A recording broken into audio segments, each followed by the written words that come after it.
I want to dye my hair green. Many of my friends have dyed their hair different colors.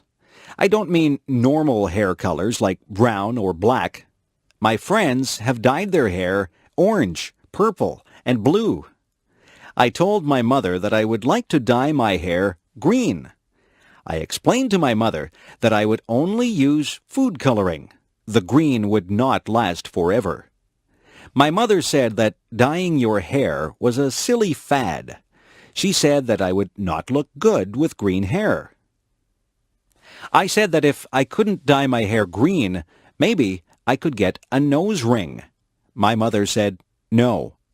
I said that maybe a tattoo on my arm would be nice. My mother said, no way. My mother said that she did some crazy things when she was a young girl. She said that she used to iron her hair to make it straight. That sounds quite boring to me. My friend Joan came over. Her hair is dyed bright pink. My father said, nice hair, Joan. I don't think that he really meant it.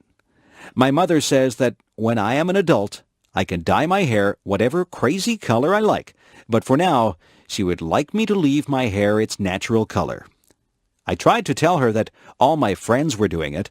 My mother asked, if all your friends were jumping off a cliff, would you do it too? I said, no. I think I'll have to wait to have green hair, but maybe by the time I'm old enough to dye my hair green, I won't want it that color. My mother says that fads change all the time. One day, something might be popular, and the next day it's not in style at all. I'll just have to live without green hair for now. I wonder what the fad will be next month. Why do people dislike other people?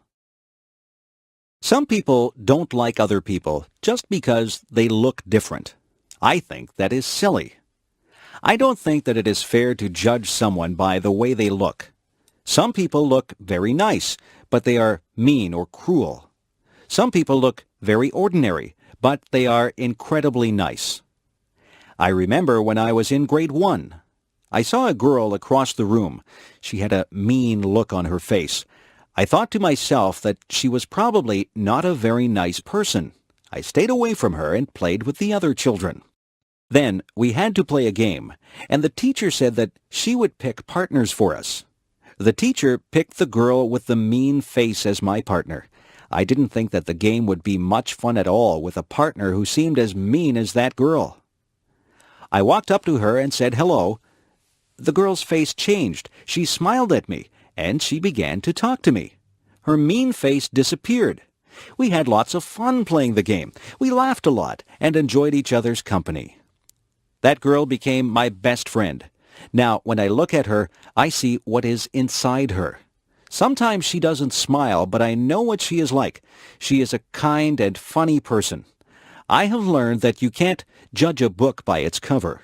It is not fair to dislike someone just because they don't look like you want them to look. You have to get to know a person. It doesn't matter to me what color a person's skin is. It doesn't matter to me if they are short or tall, skinny or fat, or happy or sad looking. I judge people by how they treat me, and I try to treat people like I would want to be treated. The birthday gift. It is going to be my father's birthday. What can I give him? I don't have much money. I have looked all through the stores, and I have not found anything that I think he would like or that I can afford. I have thought very hard about what to buy for him. I thought that he might like some candy, but my father really doesn't eat many sweets. I thought that he might like a new shirt, but he has lots of clothes.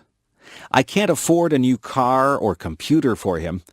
I was watching him on the weekend. He cut the grass, washed the car, took out the garbage, weeded the garden, and watered the plants. I got an idea.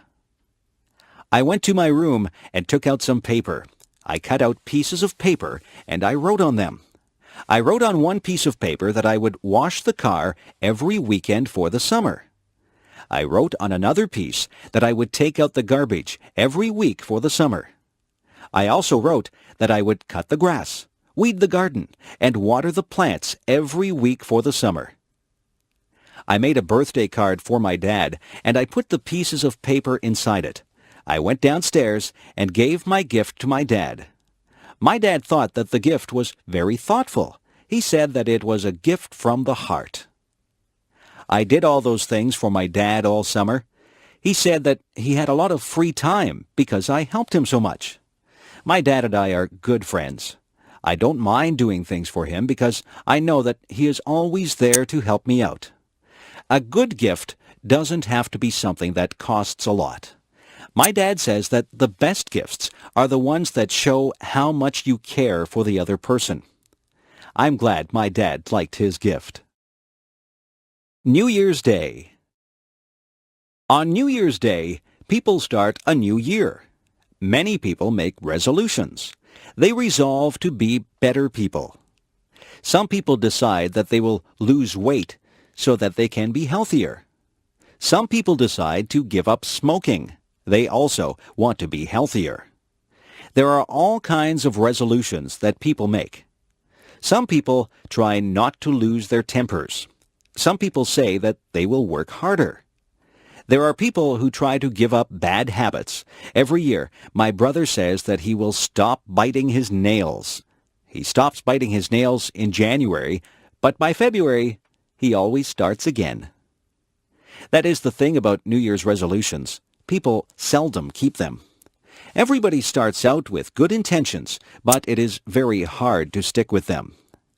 I don't make New Year's resolutions. I find that I just break them. I just work day by day to break my bad habits. I know that I eat too many sweets. Every day I just try to resist them. I think that every day is a new day, regardless of whether it is New Year's Day or not. Bad habits are hard to break. The best thing is never to start any bad habits. I don't know if my brother will ever stop biting his nails, but I know that each January he intends to stop. Maybe one of these New Year's days he'll get over that habit. If I could fly. I sometimes imagine what it would be like if I could fly like a bird. Just imagine what it would be like to soar into the sky, flying high above the trees. You could stand on high rooftops and never be afraid of falling. You would see so many things as you flew over rooftops and forests. You would feel incredibly free as you traveled from place to place, not bothered by road signs or traffic jams. If I could fly like a bird, I would start from my backyard and travel through town. I would look down on the houses and factories. When I got tired, I would land in a field and take a nap. I would travel above rivers and follow them as they wound along and emptied into lakes and oceans.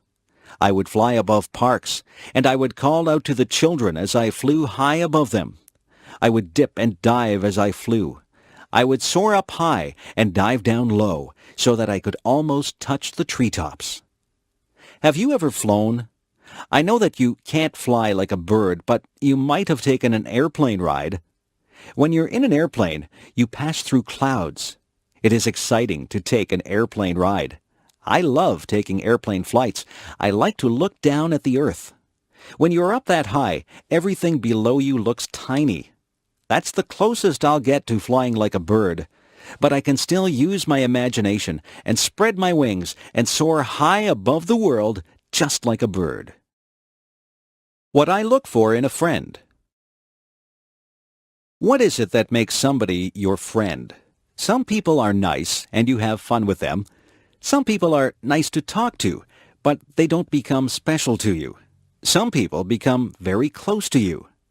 Those people are the ones who become your good friends. Did you ever wonder why certain people do become your good friends? Friends usually have something in common. Often, friends enjoy doing the same things as each other. Maybe they like the same sports or the same music, or maybe they can even talk about problems or schoolwork. Friends usually find a common bond. Friends share ideas and listen to each other. Sometimes, people who don't have similar interests even become friends. You can learn a lot from a person who likes different things than you. The most important thing about friends is that they must communicate with each other. A good friend is a person who takes the time to listen to the other person. One of the most important things that I think a friend should have is a sense of humor. I like to laugh with my friends. I like to feel comfortable around my friends. It is nice to be able to talk and laugh with people who have similar interests. It is nice to share things with people and learn about their interests. You become a better person if you are able to learn things from others. Life is a journey. On that journey, you meet many people. Some of those people will change your life. You have to choose your friends with care. A good friend is worth more than all the gold in the world. A good friend will make your journey through life more pleasant. Make friends along the way, and the path through life will be very rewarding. A funny thing happened on the way to school. Last Friday it was very windy. I was walking down the street with my friend John. We were having a difficult time walking against the wind. The wind was pushing against us, and we felt the force of it pressing against us. We even had a hard time breathing. We were walking slowly. We watched the leaves as they danced and twirled in the wind. We watched a plastic bag as it flew by us.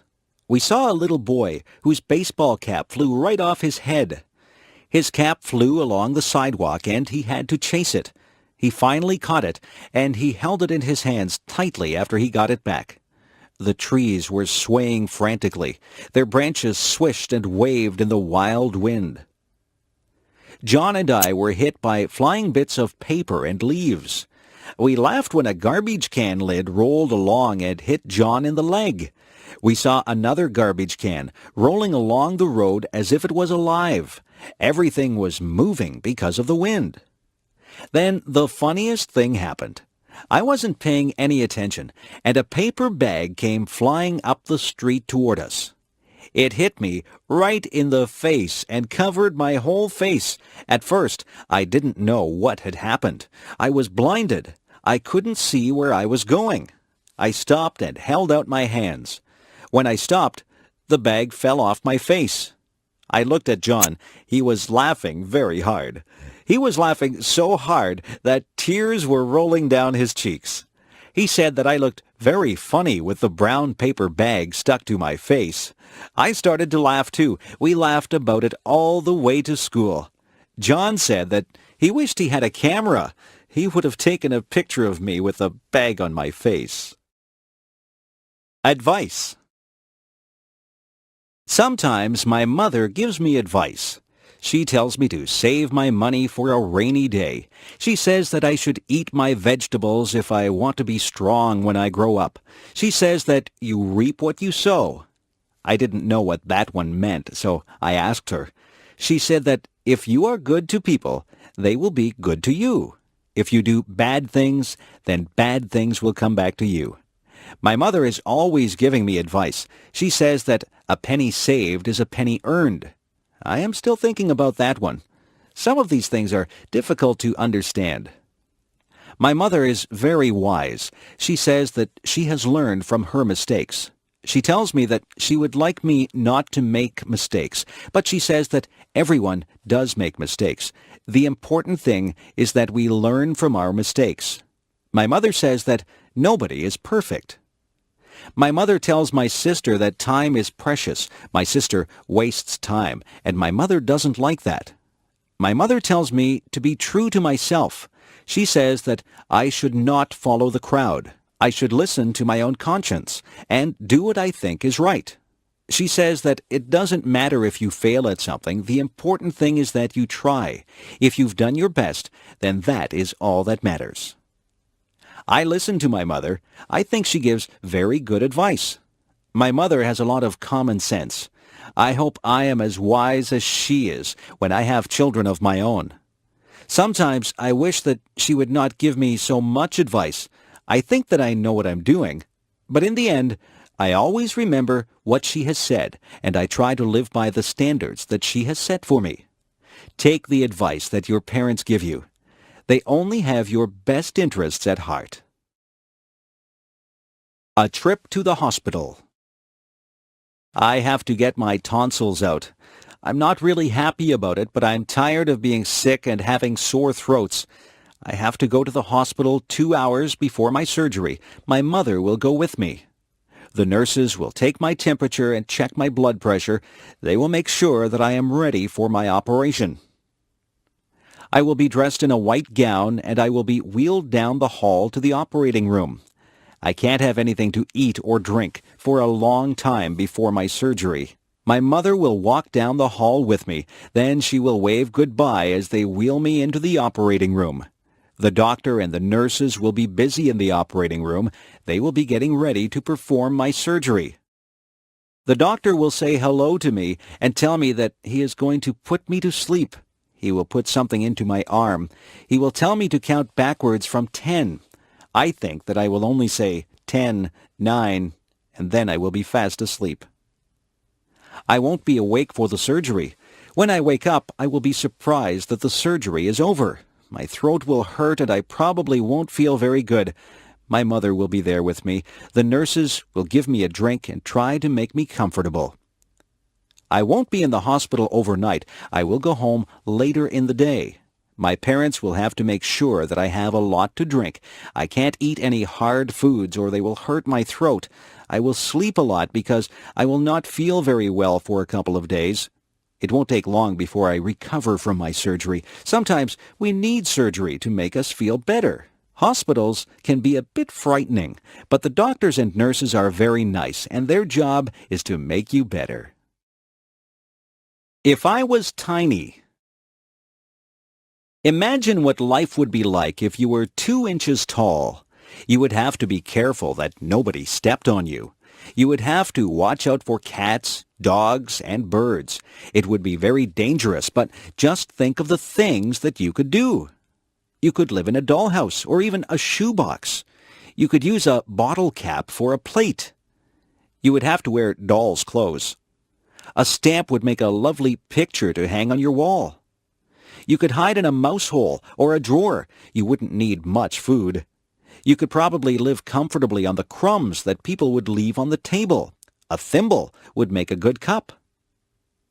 If you went outside, the grass would seem like a jungle. An insect would be huge and frightening. A puddle would seem to be an ocean. You could cross the puddle in a paper cup and use a spoon for an oar. A matchbox would make a good bed with a handkerchief as a bedspread. You'd brush your hair with a toothbrush, but you'd never find anything small enough to brush your teeth with. You could take a ride on the back of a mouse. You wouldn't find any books that were small enough to read, but you might read the back of a pill bottle. You could ride in a toy car and have a soup bowl for a swimming pool. A leaf could be your umbrella, and a mitten would make a great sleeping bag. If you used your imagination, you could think up something to use for almost all your purposes. Being small might be fun, but then again it would be frightening. I'd be afraid of my pet cat. I wouldn't want a book to fall on me. I would be afraid of being swept away by a big gust of wind. I think I'd rather be my size. If I were a giant. If I were a giant, I wouldn't be able to fit in my house. I'd have to live in a building that had a high ceiling, but I'd probably have a hard time getting through the door. I'd have to make my own clothes, but where would I get a giant needle and thread to sew with? I couldn't ride in a car or a plane. I suppose I would just have to take giant steps to get from place to place. I would have to be very careful not to step on anybody or anything. When I talked, people would cover their ears. My voice would sound very loud to them. I wouldn't find shoes to cover my feet. I wouldn't find a knife and fork to eat my dinner with. I might have to use a rake as a fork. My dinner would be huge. What would I cook my dinner in? I certainly wouldn't find an oven big enough to put my dinner in. If I sneezed, it would be like a hurricane. If I fell down, it would be like an earthquake. I wouldn't have any friends because everyone would be too tiny for me to talk to. I think that being a giant would be very lonely. I couldn't have just one apple. I would have to have a lot of apples to fill me up.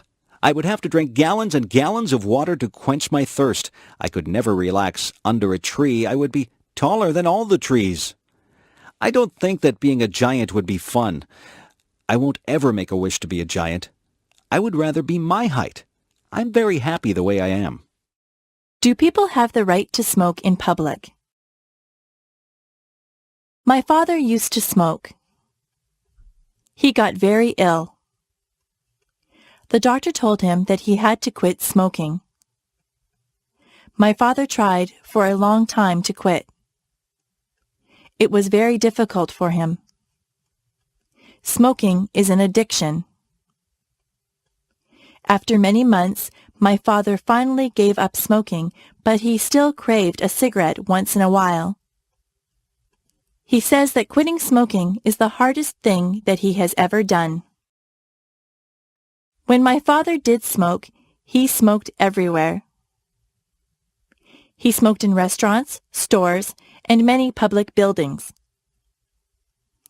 Now, you are not allowed to smoke in a lot of public places. When my father smoked, the rules were not so strict. People could smoke just about anywhere. It really wasn't fair to the people who didn't smoke. Their clothes always smelled like smoke, and they breathed in second-hand smoke. Some people think that the second-hand smoke is actually worse for you than if you smoke yourself. People would smoke in their houses, and very young children would inhale the smoke that was in the air. Some people still smoke in their houses, and their children breathe in the smoke. Some restaurants have areas for smokers and non-smokers, but usually the smoke drifts from one area to the other. There are some businesses that have banned smoking altogether. Personally, I think that smoking in public places should be completely banned. I don't think that I should have to breathe in another person's smoke if I choose not to smoke myself. It wouldn't be fair for a non-smoker to get lung cancer because they had to be in a place where smokers were allowed to light up. I know that smoking is a powerful addiction and that it is very difficult to quit, but smokers should restrict their smoking to places where there is nobody else around. Lung cancer is an awful disease. Nobody should have to suffer with lung cancer. People should be educated about the dangers of smoking. Smoking should be banned in public places, but eventually I would like to believe that fewer people will smoke. It would be nice to live in a smoke-free environment. My favorite bedtime story. Every night when I was little, my mother would read me a bedtime story. My favorite story was Tom's Midnight Garden. This was a story by Philippa Pierce. It was quite a long book, and it took quite a few nights for my mother to read the entire book to me. In Tom's Midnight Garden, Tom moves to the city to stay with his aunt and uncle. He is very bored at their apartment. They have no children, so Tom has nothing to do. One night, the clock strikes 13 times. Tom knows that this is impossible. A clock can only strike up to 12 times. He sneaks downstairs and goes outside. When he goes outside, there is a wonderful garden that wasn't there the day before. The next day, Tom goes outside and finds there is no garden. The garden only seems to appear at night. Every night, Tom slips out to this wonderful garden and meets some people in the garden. He meets a girl named Hattie. Hattie and Tom become very good friends in this garden. Some very strange things happen in this book. There are some coincidences that keep you guessing about what is really going on. The surprise ending is wonderful. I really enjoyed Tom's Midnight Garden, and I was very sad when my mother and I came to the end of the book. I felt that I had visited the magical garden with Tom. It is a book that I will remember all my life. If I found a magic lamp. If I was walking down the beach one day and I happened to bump my toe on a magic lamp, I would pick it up and rub it.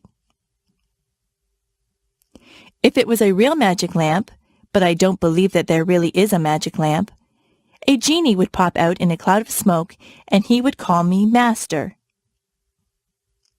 He would say that he would grant me 3 wishes.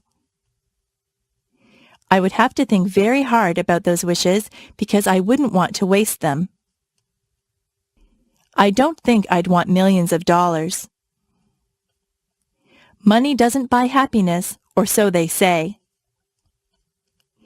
I might wish for good health because if your health isn't good, you won't be able to enjoy anything.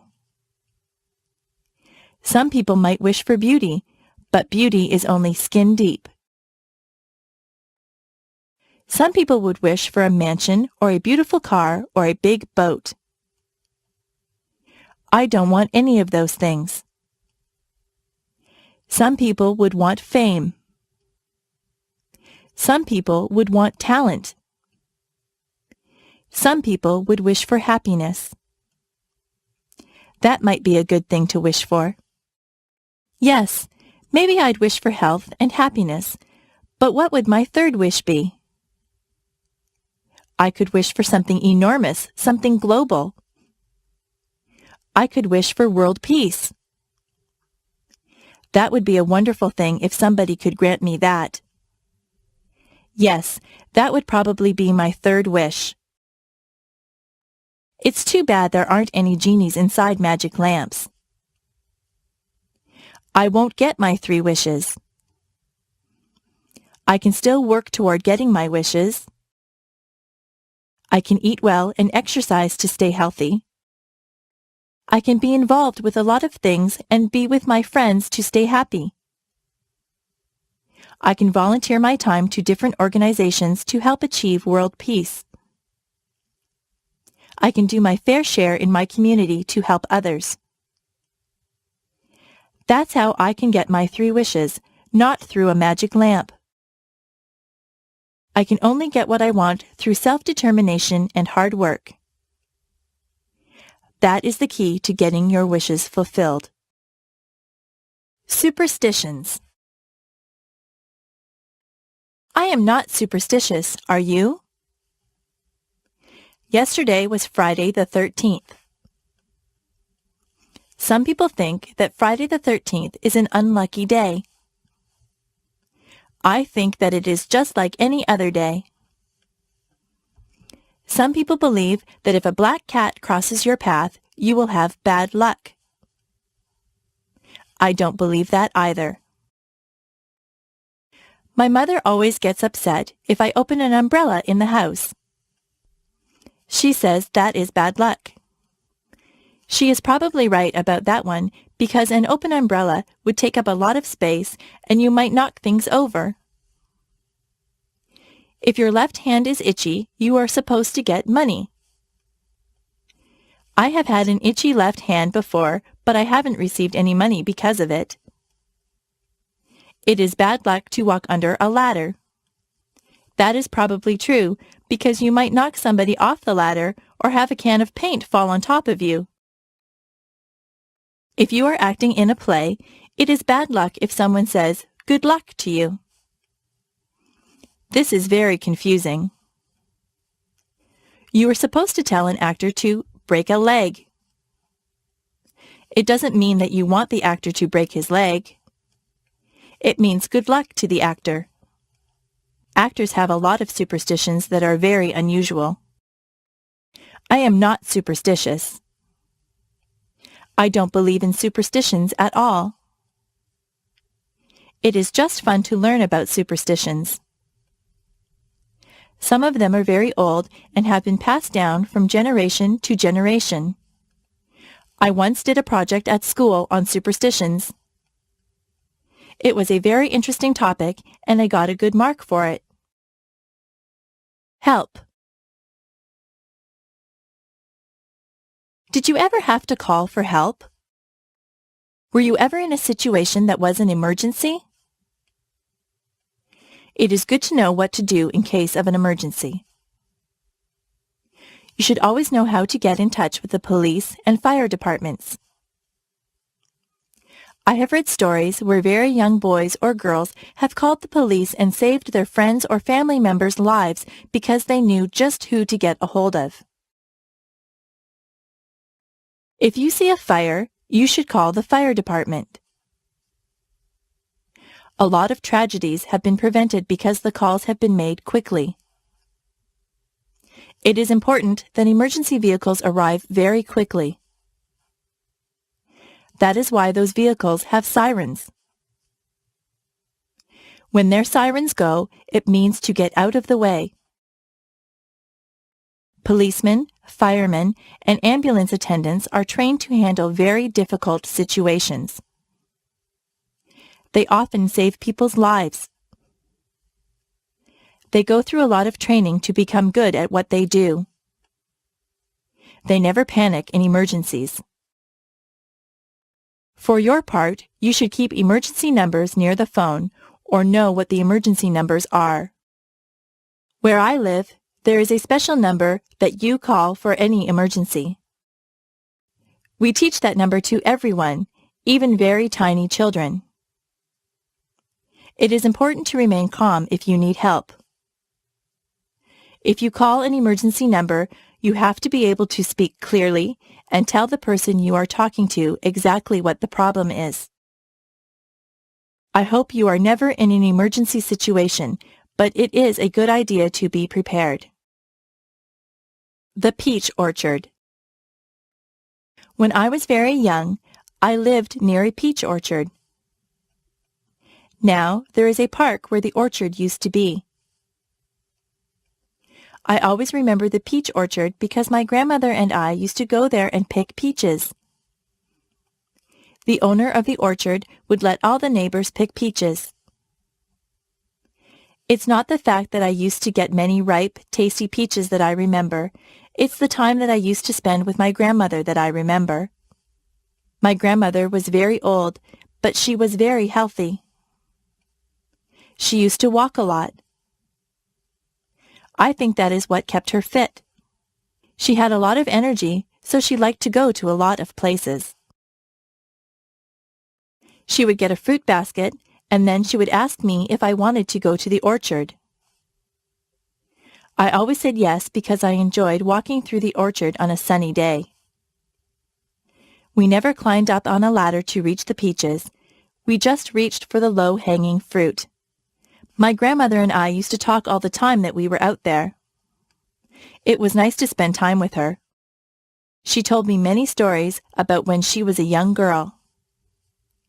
We laughed and got to know each other better. My grandmother only visited us during the summer. She lived in California and I lived in Niagara Falls, so we didn't get to spend a lot of time with each other. We enjoyed the hot summer days in the orchard. You could smell the peaches, and the bees buzzed lazily by us. My grandmother would point out different insects and birds to me. I learned a lot about nature from her. We would end up with a big basket of peaches. When we got home, my mother would wash the peaches, and often she would bake a peach pie for us. Nobody bakes a peach pie like my mother. It's good to have memories like that. Childhood memories of time spent with my grandmother are very precious to me. Sometimes it's just the simple things that you do in life that leave you with the nicest memories. Learning to dance. I went to England with my mother. She used to be a singer in a band. We went to the hotel that she used to sing at. It was a big, fancy hotel. Some of the people that she knew when she sang in the band were still there. They remembered my mother, and they had a good time talking to her and remembering old times. Many people told me that I looked like my mother. In the hotel, they had a fancy hall where they had ballroom dancing. I am not used to that kind of dancing. I always danced to rock music. A man told me that he would teach me how to dance. It looked very easy. I held one of his hands and put my other hand on his shoulder. He told me exactly how to move my feet. I was very clumsy and I stepped on his toes. He was patient with me and he counted 1, 2, 3. I tried to waltz with him. I would start out pretty well, but then I would get mixed up and stand on his toes again. The man laughed about it. I told him that I wasn't a very good dancer, but he said that I was good for a beginner. I think he was just being polite. The man asked my mother to dance. My mother is a very good dancer. I didn't know that about her. She never stepped on the man's toes once. The man thanked us for dancing with him, and I thanked him for giving me dancing lessons. I don't think I'll ever be very good at that type of dancing. Each generation has a specific type of dancing. The way that I dance is different from the way that my mother dances. The way that I dance doesn't involve moving your feet too much. I'm not too good at fancy steps. Superheroes. When my brother was very young, he loved superheroes. He collected plastic figures of all the superheroes. I think he had every superhero figurine that there was. He used to tie a towel over his shoulders and run through the backyard. He pretended that he was rescuing people. One time he stood on the roof. He really thought that he could fly with his superhero cape on. He would have hurt himself if he had jumped. My dad saw him and told him to get down. My dad explained to my brother that superheroes are not real. Real people cannot fly from rooftops. My brother was disappointed. He thought that the superheroes really existed. My dad explained that most superheroes were created as comic book characters. Somebody used their imagination to make them up, and then an artist drew them. My brother was not impressed. He said that he wanted to meet the superheroes. My father told him that he might meet someone dressed up as a superhero, but it wouldn't really be a superhero in the costume. It is hard to explain to small children that the things that they see in comic books and on television aren't really real. My brother still pretends that he is a superhero.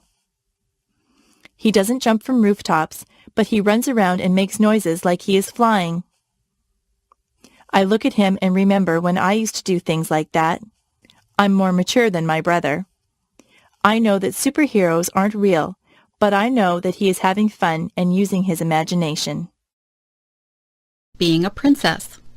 Sometimes I think that I would like to be a princess. A princess would live in a palace and wear beautiful clothes. She would have servants to do chores for her, and she would probably marry a handsome prince. People would recognize her. They would wave to her as she drove by. It seems like it would be a lot of fun to be a princess. But maybe it wouldn't be so nice. Maybe it would be terrible to be recognized by everyone. Maybe a princess would feel like everyone was watching her. She would have to look nice every time she left the palace. There would always be people with cameras who wanted to take her picture. A princess would have no privacy. Even in her own palace there would be servants around, so she would never really be alone. If I were a princess, I would worry about security for my family. Sometimes people who are in high positions are threatened by other people. That would be a worry. I'm not so sure that being a princess would be all that much fun. I think it might be better to be just a normal person like me. I don't have to worry about looking wonderful all the time. People don't follow me around and take my picture. Whenever you see a picture of a princess, she is smiling. I wonder if she's smiling on the inside, or just smiling for the camera. My worst fear. I am afraid of water. I don't know why I am afraid. I have never had a bad experience in the water. I just never learned to swim. I should have done that when I was just little. It would be easier for me to swim now if I had started when I was young. I will go into the shallow water, but I start to panic when the water gets higher than my chest. I don't like the feeling of not being able to put my feet on the bottom of the pool or the lake.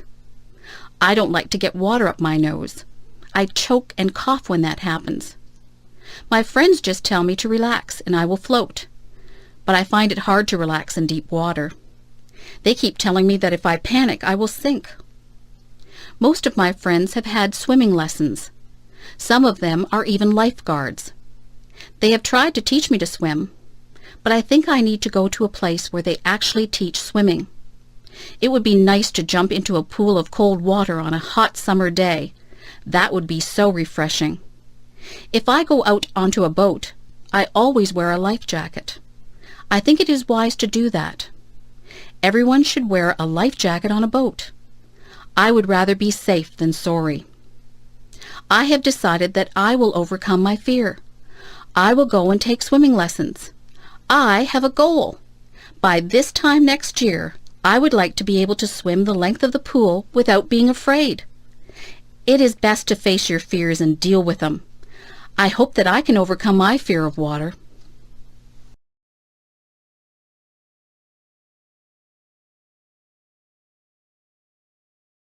If I live to be 100. It is an entire century. Imagine all the changes that you would see if you lived to be 100. I had a neighbor who was 85. She used to tell me what things were like when she was a little girl. She told me what my town used to look like, what her clothes were like, and what her school was like. I used to enjoy listening to her stories. Everything was so different when she was young. Listening to her was like having history come to life. I used to try to imagine what life was like for her back then. If I was 100, and I had grandchildren and great-grandchildren, I would tell them stories about my childhood. I would hope that I had a good memory so that I could remember everything. If I do want to live to 100, I'll have to have a healthy lifestyle. Not too many people live to be that old. If I do get to be that old, I hope I'll still be mentally alert and physically agile. In my country, the Prime Minister sends a letter of congratulations to anyone who has their 100th birthday. People who live to be 100 are very special. Maybe in the future, with better medical care and healthier lifestyles, more people will live to be 100. If I live to be 100, I'll have a birthday cake. But I won't put 100 candles on the cake. I could never blow out 100 candles. What I like most and least about myself. I was trying to think up the best and the worst things about myself. I think the best thing about me is that I am very friendly. I have a lot of friends, and they all like me. I try to be good to my friends. I don't often have arguments with people. I think that I am quite easy to get along with. The worst thing about me is that I sometimes feel sad. Sometimes I don't feel sad for any particular reason. I just get into moods where I am depressed. Sometimes there is a reason to be sad. I was sad when my pet frog died. I was sad when I lost my favorite baseball card. On those days, I'm still nice to my friends, but inside I feel like there is a heavy weight in my chest. I think that everyone feels sadness sometimes. I try to do things that make me happy whenever I get into one of my sad moods. Last Saturday, I felt a bit sad, so I called up my friend John and asked him if he wanted to go to the movies. We went to a comedy. We laughed all the way through the movie, so that by the time the movie was over, I didn't feel sad anymore. My friendliness is my best trait, and my sad moods are my worst traits. I have to work at getting over my sad moods more quickly. Being sad doesn't do anyone any good. There is no use in feeling sorry for oneself. The trunk in the attic. Last month, my grandmother asked me if I could help her to clean out her attic. I was happy that she asked me. My grandmother says that her attic is full of junk. I think that her attic is full of treasures. I helped her to dust and vacuum the attic. I pulled and pushed around boxes and crates. I helped her to wash the floors and walls. My favorite thing that I did was to sort through the old trunk that she had up there. The trunk had a rusty latch on it. It was a bit difficult to open, but my grandmother got a knife and pried the latch open. The trunk was full of all kinds of things. There were lots of clothes. Some of the clothes had been my grandmother's. There was a blue velvet dress that she had worn to a dance when she and my grandfather were dating. It was a beautiful dress, but there were a few moth holes in it. There were some of my mother's old clothes. There was a pair of bell-bottom slacks that had bright flowers on it. I couldn't believe that my mother had ever worn something like that. There were some of my mother's old report cards. Some of her marks weren't very good. I had fun reading the report cards. There were photographs. There was a picture of my grandparents holding my mother when she was a baby. There was an old baseball glove that one of my uncles had owned. There was even one of my old dolls in there. One of her legs was missing. My grandmother said that I was rough on my dolls when I was little. I should have taken better care of my toys. There was even some old jewelry. I tried on some of the old clothes and jewelry. I told my grandmother that I liked looking through old things.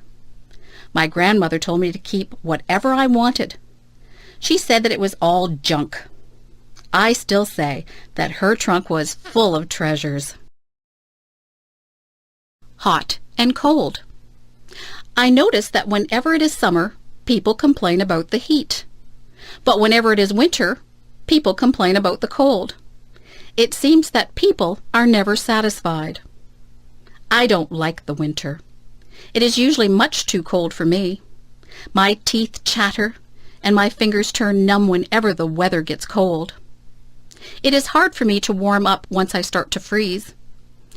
I try to wear layers of clothes, but winter winds go through my clothes no matter how much I wear. My feet feel like they are blocks of ice on a cold January day when I walk home from school. I would not like to live in a place that had cold climate all year long. I am not comfortable when it is too cold. I like the summer. Some people say that it is hot and sticky in the summer, but I don't mind the heat at all. I love to feel the warm sunshine on my skin. I like the freedom of not having to wear heavy coats and boots. I am the happiest when there is a slightly cool breeze that comes along to refresh you on a hot summer day. I could live in a place with a hot climate. I would enjoy that. Of course, when you are in a place with a hot climate, there are more bugs than in places with cooler climates. I don't care for bugs. Where I live, it is very humid. The heat and moisture combine to make it uncomfortable sometimes. It is nicer when the heat is high, but the humidity is low. It would be better if I lived somewhere where it was hot, but not humid. That would be just perfect. Walk a mile in my shoes. Have you ever heard the saying, walk a mile in my shoes? I think it's a very good saying. Do you know what it means? It means that before you judge someone, you should put yourself in his or her position. For example, if someone was running in a race and they did very poorly and came in last, it wouldn't be fair to say, oh, he's just a terrible runner. You would have to look at all the circumstances that made the person lose the race. Maybe they pulled a muscle in their leg the day before.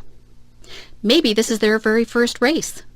Maybe they are not in good form because something isn't right in their lives. There can be so many things that affect a person's life, performance, and moods. There can be so many things that affect a person's life, performance, and moods. If someone was very quiet at a party, you couldn't just assume that they weren't friendly. You don't know what is happening in their lives. They could be feeling ill, or they might have just had a bad experience. Nobody can know exactly how another person feels. Even if someone tells you what he or she is experiencing, you still won't fully understand what is going on inside the other person. Everyone perceives and feels things differently.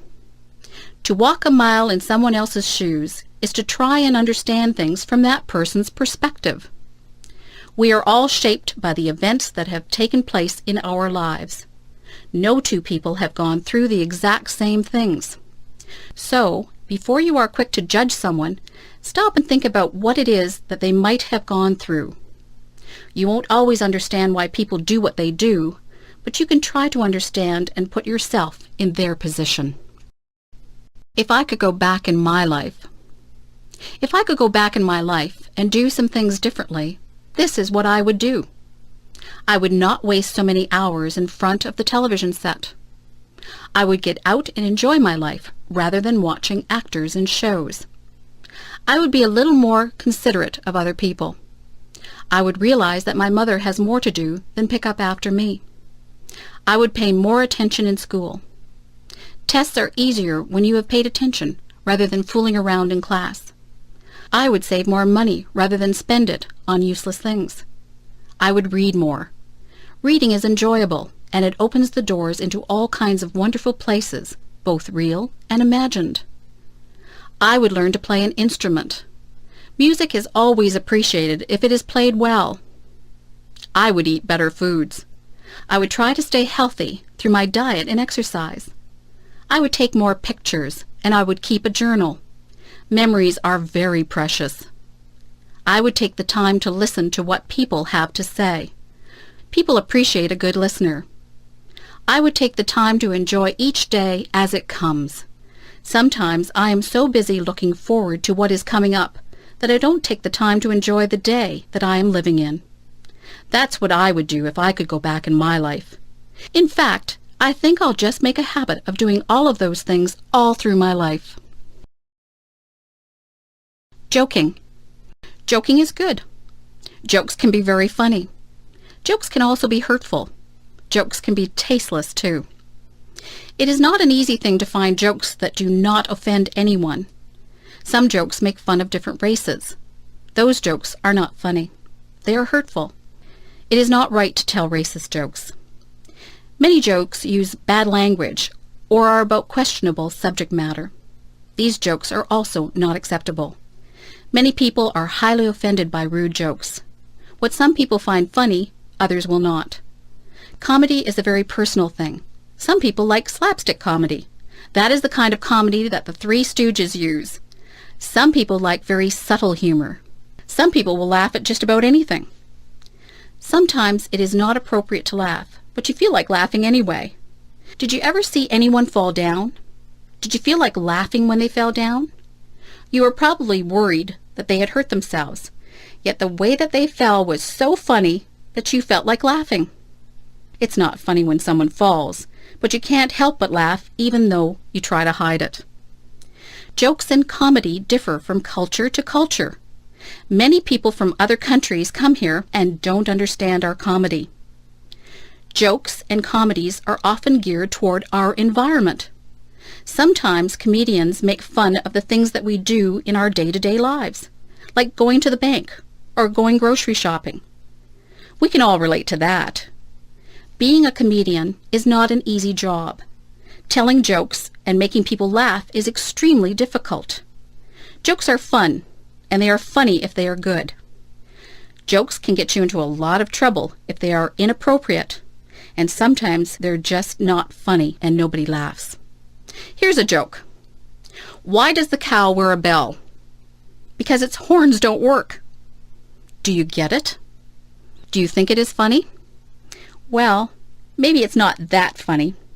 I told you that it was difficult being a comedian. Drugs.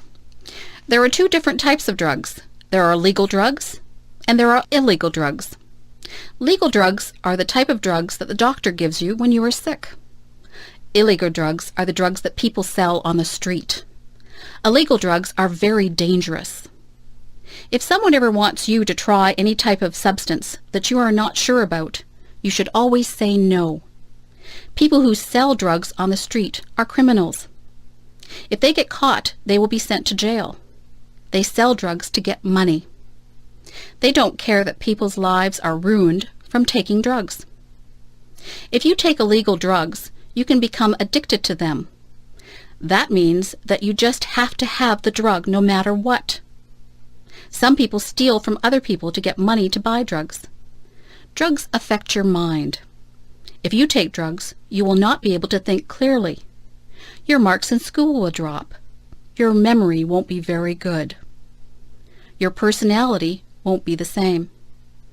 It is very unfortunate that some people do try drugs. They think that it won't hurt them. They are wrong. If you are smart, you will stay away from all drugs, except for the ones that the doctor gives you. Drugs are just bad news. If you know someone who is thinking about trying drugs, tell them that their entire life could be ruined. In America, they have a saying, "Just say no to drugs." It is a good saying, but I think I would rather say, "I'm just too smart to take drugs." Divorce. Mary's parents just got a divorce. Mary is very upset. She thinks that her parents don't love her anymore. She thinks that they got a divorce because of her. She is wrong. Her parents love her just as much as they always did. They aren't getting divorced because of Mary. Sometimes marriages just don't work out. It isn't really anyone's fault. Marriage isn't easy. It is hard for two people to stay together for a lifetime. Sometimes people change as they get older and they move on. Some people have perfectly good marriages and they stay together for their entire lives. Divorce doesn't happen because the parents don't love the children anymore. A lot of children feel that it is their fault, but it isn't their fault at all. Children neither cause the divorce nor can they prevent it. It is up to the parents. Divorce isn't the end of the world. Children can still see both parents and stay with them. Life goes on. Sometimes children can get new stepmothers or stepfathers. That can be a good thing. You just have to be understanding and know that your parents still love you. Life doesn't always go the way that we planned it, but it has its twists and turns. Life is an adventure. If your parents get a divorce, just be understanding. Know that they love you and that this is a hard time for them. It is a hard time for you too, but these things have a way of working themselves out in the end. If my fish could talk. I have a goldfish. He swims around in his bowl all day. He looks bored. I look inside the bowl and watch him. His mouth always moves. He looks like he is talking. I imagine what my goldfish would say if he really could talk. I think he would say, "Hey, I'm bored in this little bowl. Why don't you get me a bigger tank with more fish in it? I would like to have some friends to swim around with." I went out and bought a bigger tank for my goldfish. I put some plants at the bottom of the tank, and I got a miniature deep-sea diver to put at the bottom of the tank. I looked into the tank and imagined what my goldfish was saying. He seemed to be saying, "This is a nice tank. It's roomy in here and you decorated it well, but I still don't have any friends to swim with." I went to the pet store and bought 3 more goldfish. I put them into the tank. All of the goldfish seemed to look at each other. They swam near each other and seemed to be playing games. I knew which one was my goldfish because he has a black spot on his fin. I looked at him and imagined that he was talking again. He said, "This is great. I have a big new home and friends to swim with. These are nice goldfish that you brought home for me. Thank you." Goldfish can't really talk. I know that. I just like to pretend that my goldfish talks. He seems very happy now with his nice new home and his new friends. I don't think goldfish can smile either, but it looks like my goldfish has a smile on his face. The best teacher. I have had a lot of teachers. Some of them were good and some of them were boring. There is one teacher whom I remember very well. He is the best teacher that I ever had. His name was Mr. Alden. He was a history teacher. History is not my favorite subject. I don't really enjoy history a lot. When I was in Mr. Albin's class, he made history seem exciting. He was more of an actor than a teacher. If he was describing a war, he would make us feel all the emotions that the soldiers and their families would have felt. We could almost hear the guns firing and the people shouting. He would paint a picture in our minds that was very vivid. When I had a history test in his class, I didn't have to study much. I would remember every word that he had said. I would see him doing the actions that went along with his stories. He was very animated. He would shout out orders as if he was a general, or he would speak softly and reverently when describing the death of a great hero. The most important thing that I learned from Mr. Albin was that I did really like history. I just thought that I didn't like it because most people had made it dull by just reading from the textbooks. History is not just a series of dates and dull facts. History is what really happened. History is real life. All the historical figures had real families and emotions. They weren't just fictional people. After I took history from Mr. Albin, I realized that I really did have an interest in it.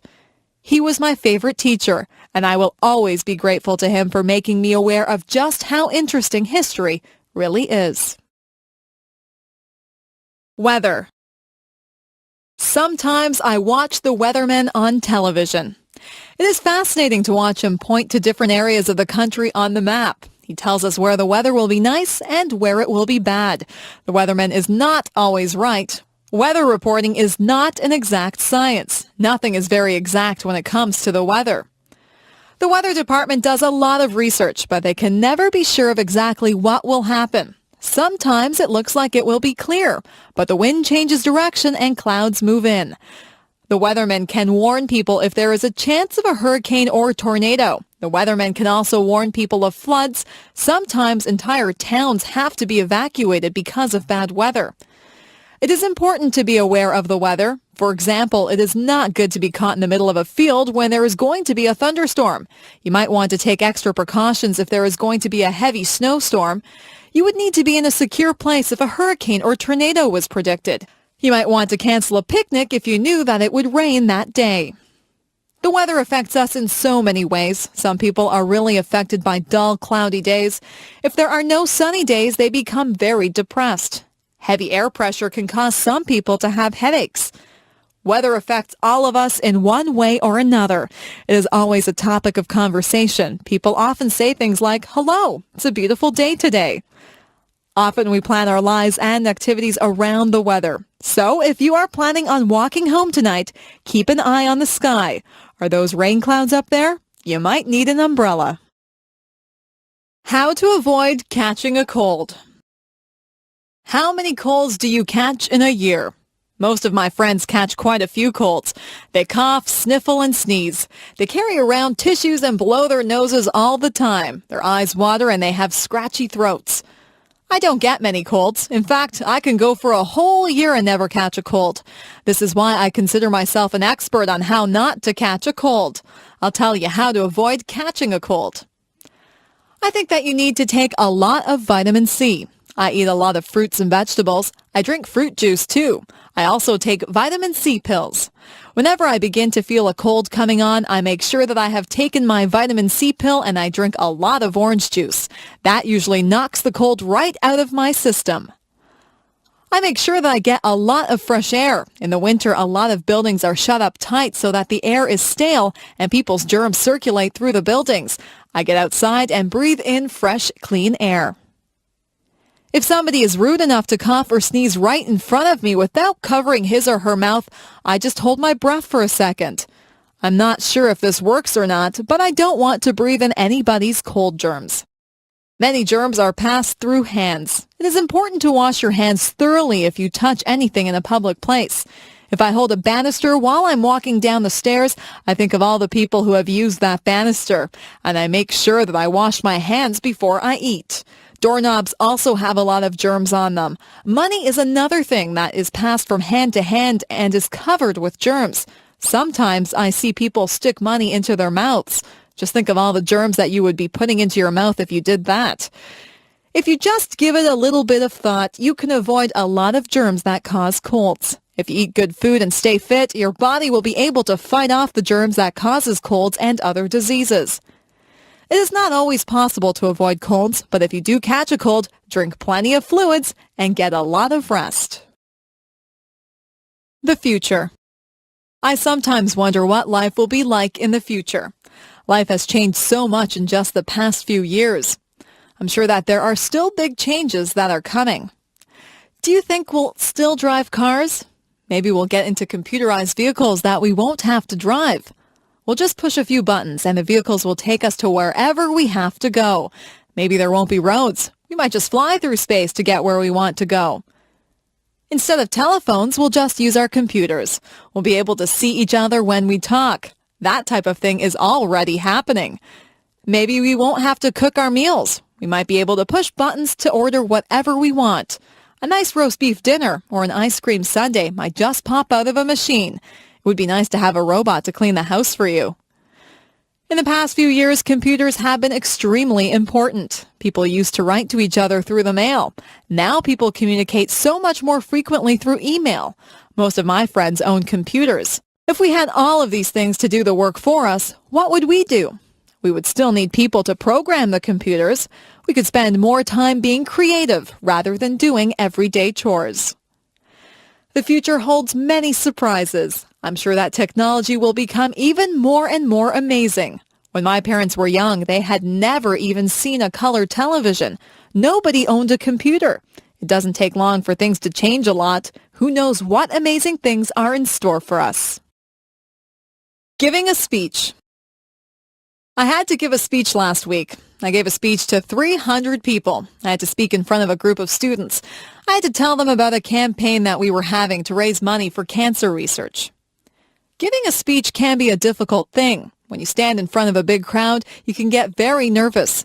Some people feel like they have weak knees. Their legs feel as if they are made of rubber. Their heart beats very hard inside of their chest. Their palms get sweaty. Some people even become short of breath. For some people, giving a speech is their worst fear.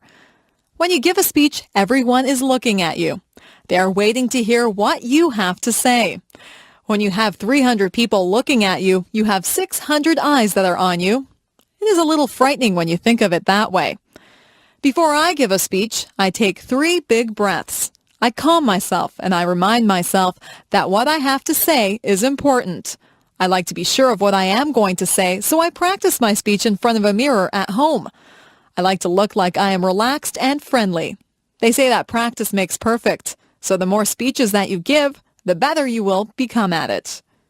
Whenever I have to give a speech, I imagine that the audience is just one big person. I look out into the audience until I find a friendly, smiling face. I focus on that person, and I pretend that I am just talking to them. I have become used to giving speeches. I am more relaxed now than I used to be. People tell me that I do not look nervous at all. I like to hear that. Sometimes I do feel a little flutter of nervousness, but I just ignore it and do the best that I can. Giving a speech is not as scary as it appears to be. Anyone can do it with a little practice. Moving to another country. My friend Steve moved to another country. He had lived in Canada all his life and he moved to Japan. Life in Japan was very different for Steve than what he was used to. At first, Steve suffered from culture shock. His whole life seemed different. He was not used to the way of life in Japan.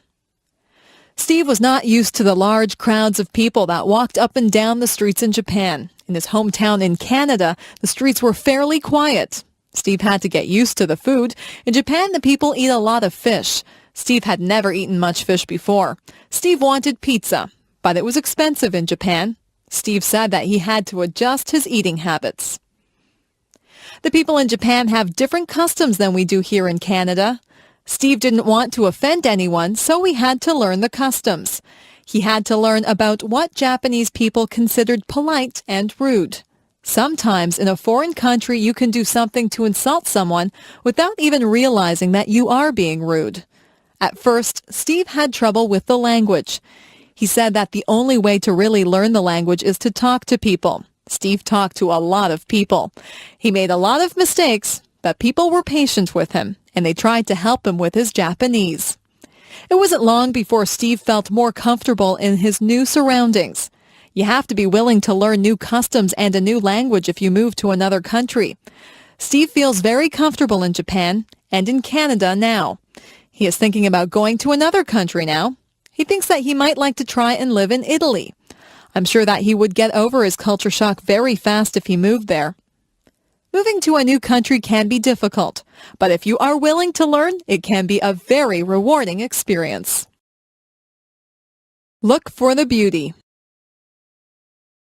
I have learned that things don't always go the way that they were planned. If something doesn't happen the way that I want it to, I try to make the best of the situation. I always try to find something good in everything that happens. Last year, I broke my ankle when I was walking on an icy sidewalk. At first, I was very upset. I was missing school and there was a party that I wanted to go to. I couldn't do very much of anything. My ankle was very sore. I stayed home and I read a book.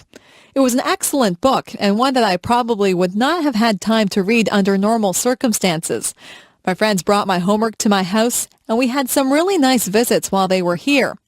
I had to accept the fact that I couldn't go anywhere on my broken ankle, so I made the best of a bad situation. Once I lost my way when I was out camping. I ended up in a very large field. I was afraid that nobody would find me, but I calmed myself down and took time to examine all the interesting wild flowers in the field. My family did find me. They were surprised at how calm I was. I have learned that there is something valuable inside every adventure and something beautiful inside every person. We had a new boy who came into our class. His clothes weren't in style and he was not particularly handsome. Some of the boys and girls made fun of him. Sometimes people can be really cruel.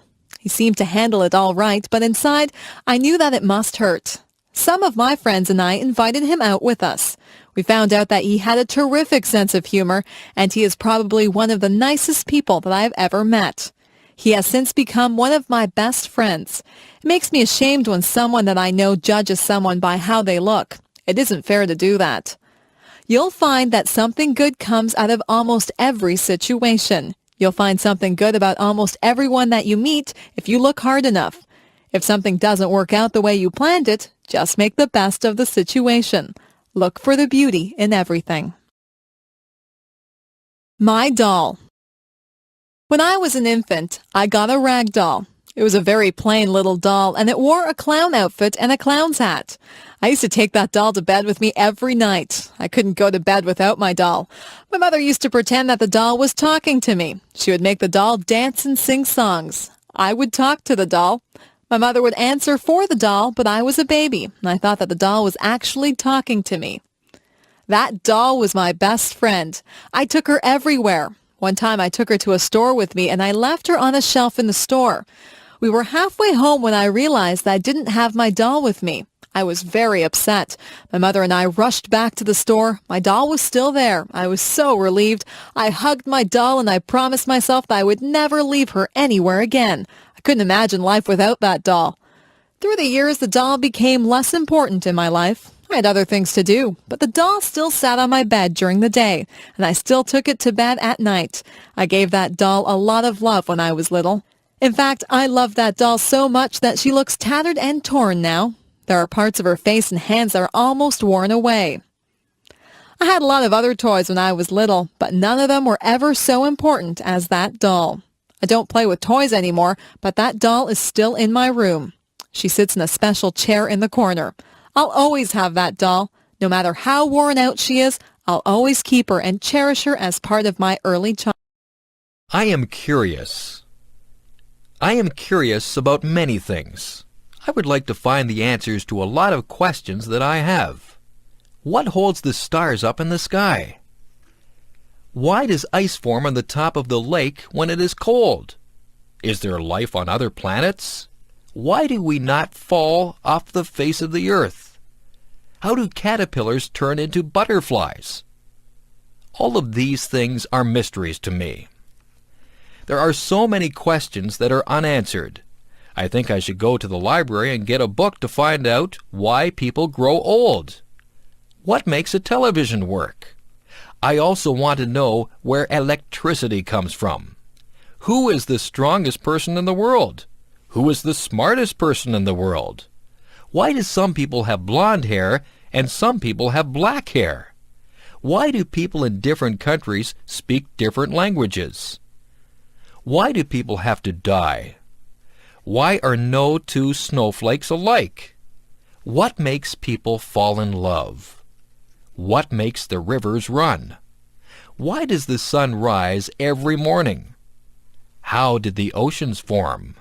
Why did the dinosaurs vanish from the earth? I wonder if I'll ever find out the answers to all of my questions. I think I'll have to study hard and stay in school to find out everything that I want to know. Some questions never get answered. It is good to be curious.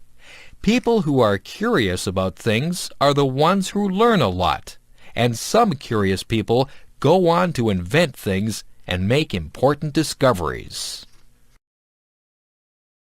Creative people. Some people are just born to create. That's what I think. Some people just have the need to write stories, compose beautiful music, or paint pictures. Creativity seems to be inside them, and they need to let it out. It's good that we have people like that. Composers like Mozart and Chopin have given us music that is incredibly beautiful. It's not just the classical composers who have given us great pieces of music. There are modern composers who have written great songs also. Elton John is an example of someone who has composed many wonderful songs. Andrew Lloyd Webber has given us some very popular musicals like Cats and The Phantom of the Opera. There are so many talented and creative people in this world.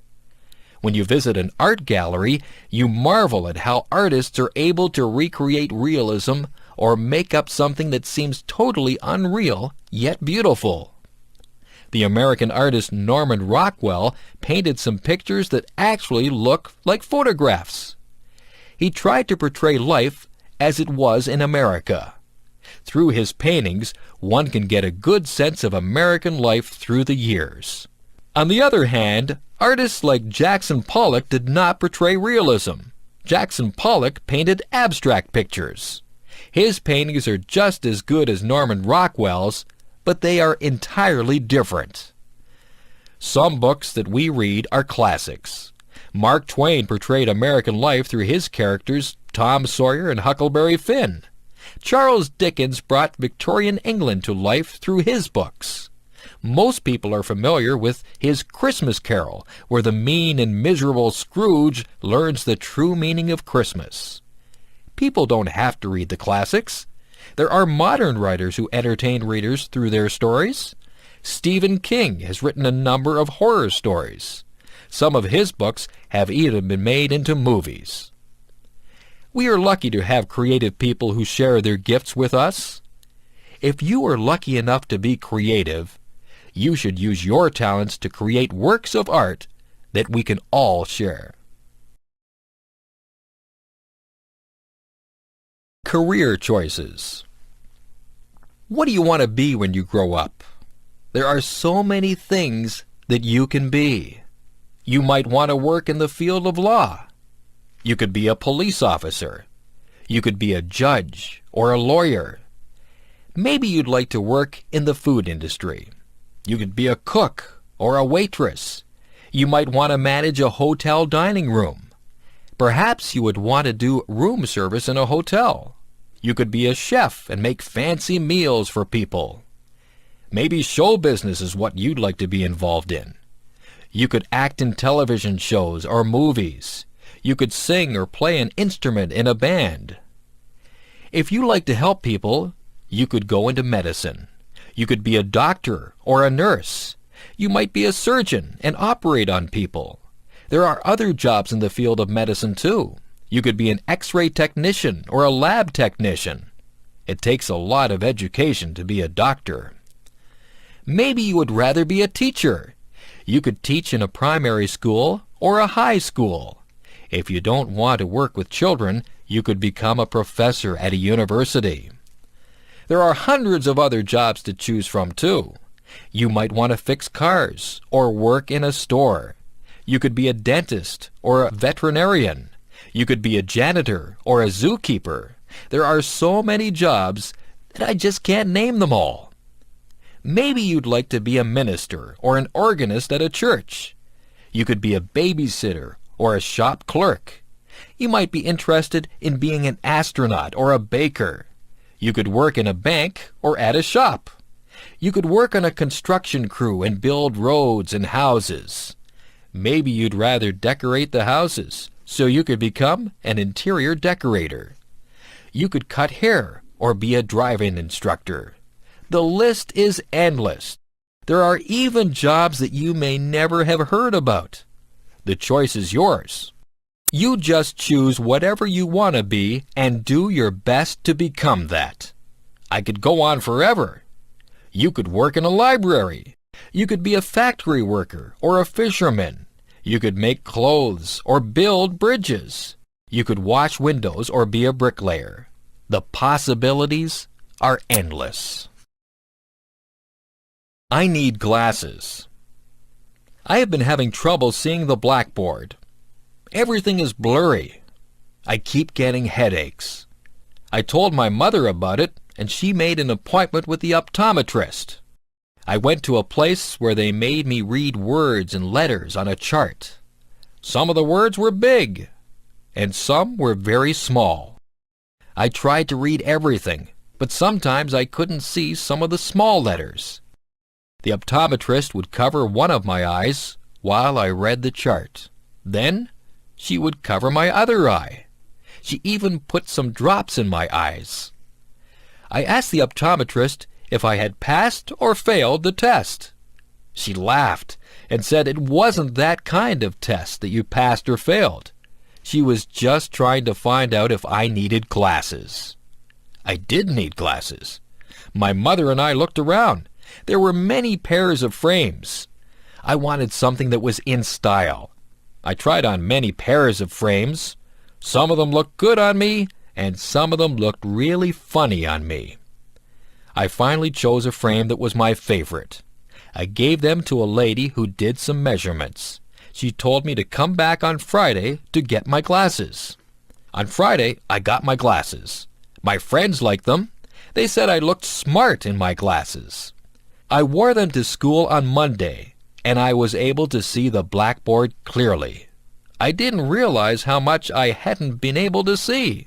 Now I don't get headaches anymore. I'm glad that I have my glasses. Everything is a lot clearer now. I am clumsy. My mother says that I am clumsy. My father says that I am clumsy. I know that I am clumsy. I do things all the time that are clumsy. I fall down for no reason at all. If there is a crack in the sidewalk, I will be sure to trip on it and fall down. If I carry a plate of food in the cafeteria, I almost always either drop it or bump into someone with it. I don't try to do these things. It just happens. When I drink juice, I miss my mouth and get juice all over my shirt. I always have something spilled on my clothes. Last week I opened a jar of peanut butter. The jar flew out of my hands and landed upside down on the floor. There was a big glob of peanut butter on the floor. Yesterday I knocked over the sugar bowl. There was a big sticky mess on the floor. I bump my head when I get into the car. I rip my pants on things. I lose my money out of my pockets. I step on the cat's tail. I always feel bad when I do that because the cat thinks I don't love her. I don't mean to do these things. I am just a clumsy person. My parents tell me to slow down. I am always in a hurry. Maybe that's why I'm so clumsy. Maybe it's just a stage that I am going through. If it is, I hope it is over soon. Being clumsy is no fun at all. Home alone. I remember the first time that my parents left me home alone. I was very grown up, and I thought that I would be just fine. I was fine for a while. I watched television and had something to eat. I called my friend on the phone, and we talked for a while. Then I sat down to read a book. The house was quiet, very quiet. I found myself listening very carefully. I heard a tap, tap, tapping noise. I wondered where it was coming from. It seemed to be coming from the window. I turned out the lights so that nobody would see me, and I peeked out the window carefully. I was expecting to see a robber tapping at my window. There was nobody there. It was just a tree branch swaying in the breeze and tapping at my window. I felt silly. I turned on the lights and sat back down to read my book. A few minutes later, I heard some creaking noises. I listened carefully. Then I heard a clunking noise. I think it might have been the furnace. Then there was a whirring noise. My imagination began to play tricks on me. I was imagining that there were all kinds of creatures in the house. I told myself to grow up. I wouldn't let my imagination run away with me. I was glad when my parents got home. I told them about all the noises that I had heard. My parents laughed and said that all houses make noises. We're usually just so busy that we don't hear all the noises that go on. I have stayed home alone many times now. I just ignore all the little creaks and noises that I hear. I'm still alert and listen for anything suspicious, but I know that there are lots of noises that are harmless. That tree that taps on my window still frightens me sometimes, but I'm a lot braver now than I was the first time that I stayed home alone. Family. What does the word family mean to you? The easiest way to define family is to talk about who you are related to. Usually there is a mom and a dad, and children who are brothers and sisters. This would be the core family. Then there is the extended family, which would include grandparents, aunts and uncles, cousins, nieces, and nephews, and in-laws. People married to your brothers or sisters, husband or wife. However, I think the word family has a much deeper meaning. The word family brings words to my mind like love, support, help, kindness, fun, love, trips, closeness, love, forgiving, sharing, love, understanding, respect, and love.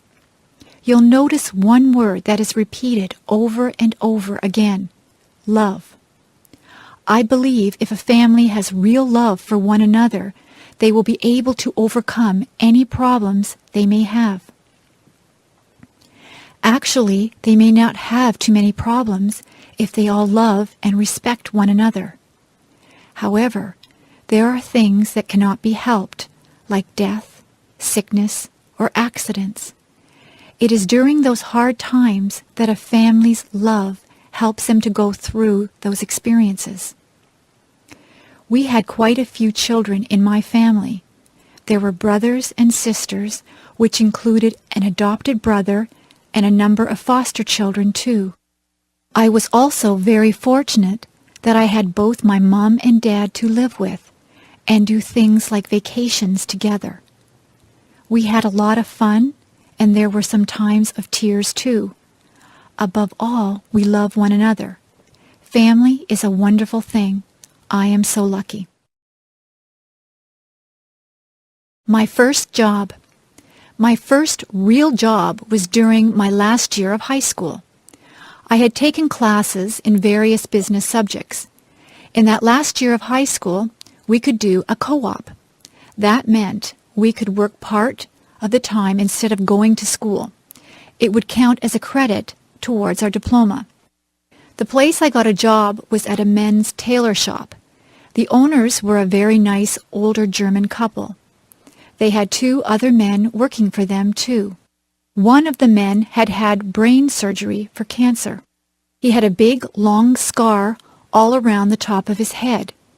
He told me all about it. He was always happy and full of fun. I thought he was very brave. The tailor shop made suits to order. One of the salesmen would measure the man, and the customer would choose a fabric and style for he or his wife liked. The people in the back of the shop would then cut and sew the suit. The suits cost a lot of money. There were also suits already made that the customer could buy instead if they wished. They could also rent suits or tuxedos for weddings or parties. I worked at a little desk. I answered the phone, wrote letters, filed papers, and did some bookkeeping. It was about a mile walk from my school to work. I passed many clothing shops. That wasn't good because I spent a lot of my money that I earned in those shops. I worked at the tailor shop for almost a year. It was a good experience and helped me get my next job with the United States Navy. That was fun too. First trip away from home. Today I'm going to my friend's house. Her name is Valerie. This is going to be my first trip away from home without my parents. My dad is driving me to Valerie's house, and I'll be staying there for 2 weeks. Her mom will drive me back home. It takes about 1.5 hours to get there. I have to pack enough clothes for play, work, and church.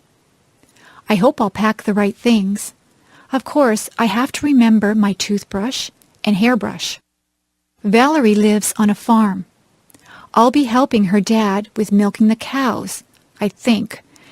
We'll play up in the hayloft after we have helped put the bales into the barn. We'll be all itchy when the job is done. There are a lot of things to do on a farm. Her mom is a good cook and will feed us well. There is a nice pond where we can go swimming. I mustn't forget my bathing suit. I wonder if the farm dog comes into the pond too. That would be funny. My dad and Mom are giving me money just in case we go shopping. I hope we do go shopping because I want to buy lots of candy. I won't tell my Mom that. Oh dear, I hear Dad yelling, "Let's go!" I haven't even finished packing my things yet. I guess I better stop writing this now and get busy fast. Bye. My job. I work at a conservation park called Balls Falls. I've only worked there for 3 weeks now. I am a tour guide, and I tell people the history of all the old buildings there. Somebody told me that one of the houses I work in is haunted. Now I get chills every time I walk into that house. My boss told me that the stories aren't real, but I have an active imagination. Balls Falls is very beautiful. It has 2 different waterfalls, the upper falls and the lower falls. There used to be tons of water cascading over them, which turned a big water wheel to grind grain. However, through the years, the amount of water has really lessened. I love working at Balls Falls because I get to work outside a lot. I'm getting a tan. In July and August, I will be working with kids there at a day camp. I am getting ready now, making different crafts and thinking up fun new games to play. I can't wait to start working with them. I think that will be the best part of the summer. I will be going to work tomorrow. I usually have to work from 9 a.m. to 4:30 p.m. I also like the people I work with. They are very nice. Come to Balls Falls and I'll give you a tour. My hobby. Let's see. Today I might go fly a kite or maybe go for a swim. It is hot outside and I don't know what to do. My mom tells me that I should do something that I like doing on hot days. Since our house is nice and cool, I guess I'll stay inside and work on my hobby. My hobby is something that not a lot of people do. I make and collect bookmarks. To make my bookmarks, I use stickers and special art pencils to draw. I buy the stickers at a mall, usually in a card store. The art pencils are bought in an art store. To make the bookmarks, I start with a piece of paper. I measure out how big I want the bookmark to be with a ruler. I once made a bookmark so big that it couldn't even be used in a very big book. After I measure it, I draw lines so that I can cut it straight. Sometimes I use fancy scissors that cut zigzag or frills.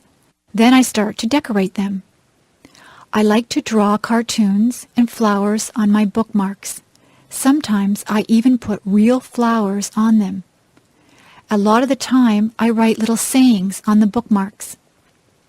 I like to give my bookmarks to friends and family. Sometimes I even sell my bookmarks to people.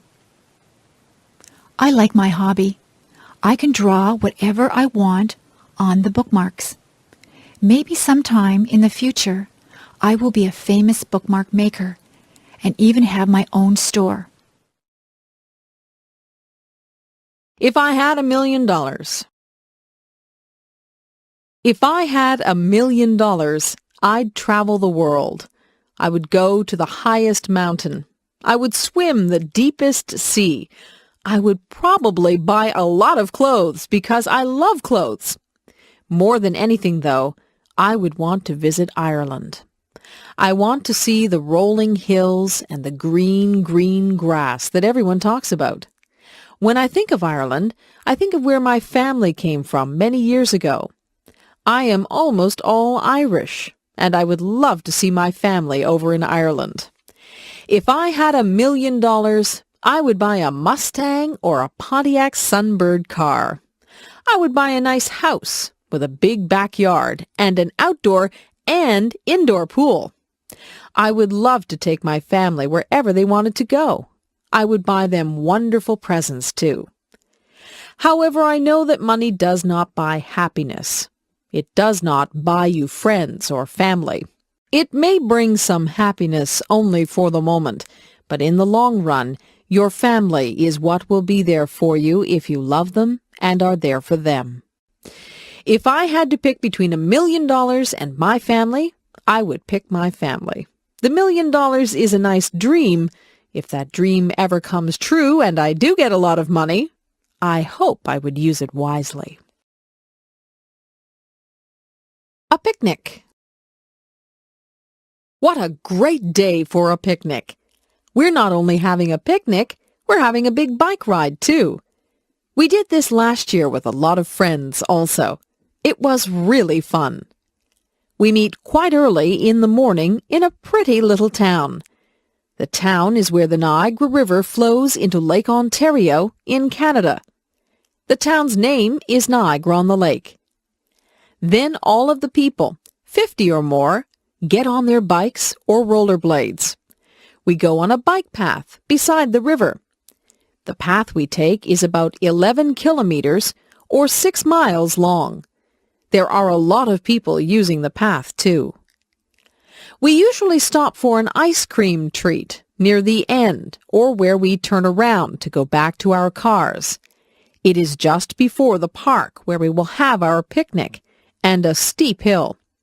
Many of the men and boys go up the hill. Most of the women and children go back to their cars. The ride takes about 2 hours plus whatever time we take at the ice cream store. After the ride is finished, we go to the park. We have a delicious potluck lunch. Potluck means everyone brings some food to share with the others. We eat, rest, talk, and laugh. After we've cleaned up, some of us climb the tower that is there remembering a war at that place and its general. It is a steep climb, over 100 steps. We usually end the day with a fun game of baseball or soccer. Finally, we pack up our stuff. Tired and dirty, we head for home with good memories swimming in our heads. Working in my yard. I live in a house that has a small yard around it. In my yard there is a lawn and a garden. There is also a sidewalk that leads to my front door and a driveway that leads to my garage. Throughout the year, I work to maintain my yard. During the summer, I cut the grass that grows in my yard using a lawnmower. I like the smell of the grass when it has just been cut. But it's better not to cut the grass too short. When the weather is dry, I also put water on the lawn and garden so that the grass and flowers can grow. During the autumn, many leaves fall from the trees in my yard. I use a rake to collect the leaves from the lawn. Then I can put the leaves into bags. I can use the leaves to make fertilizer. When I was a kid, I didn't like the job of raking leaves, but now I don't mind it. Another job during the autumn is to remove flowers from the garden before cold weather arrives. During the winter, there is no work to do in the lawn or garden because they are covered in snow. But I need to keep the snow off my sidewalk and driveway. Whenever it snows, I use a shovel to clear the snow from the sidewalk and the driveway. Sometimes it snows a lot. If I didn't shovel the snow, it would soon be impossible to get into my house. During the spring, the snow melts. I clean up my yard by sweeping away the dirt and by removing weeds from the lawn and garden. I also put flowers back into the garden. It's nice to see them again after the long, cold winter. When spring comes, the grass grows very quickly, so I need to cut the grass quite often. Working in the yard can be very satisfying work. It's so nice when the lawn and garden are looking green and healthy. Early morning. Yawn. I'm so tired. I don't like getting up in the morning. I wish I could sleep in until noon. My mom has to come into my room and shake my feet. "Get up, you lazy girl," she says. "It's time to rise and shine. It's a beautiful day." I raise my head, mumble and turn over, putting my pillow over my head. My mom yanks my pillow from off my head and starts tickling me. "Okay, I'll get up," I shriek. The sun is so bright that I squint. I think I will go outside and play. I can't wait to get up now. My mom cooks me breakfast. I have eggs, bacon, toast, and orange juice. When I finish my breakfast, I brush my teeth, comb my hair, wash my face, and then change into my play clothes. I choose a bright pink and yellow tank top with jean shorts and blue sandals. My bike is in the garage where my dad keeps the cars and tools. As I pedal, my hair flies out behind me. I keep my mouth shut so that bugs don't get in. I am going down a big hill now. I can hardly pedal anymore. My legs are moving so fast. I hang onto my handlebars tightly. I don't want to fall off. I finally am able to slow down as the road becomes level. I turn a corner and decide to go back home. I realize I now have to ride up the hill.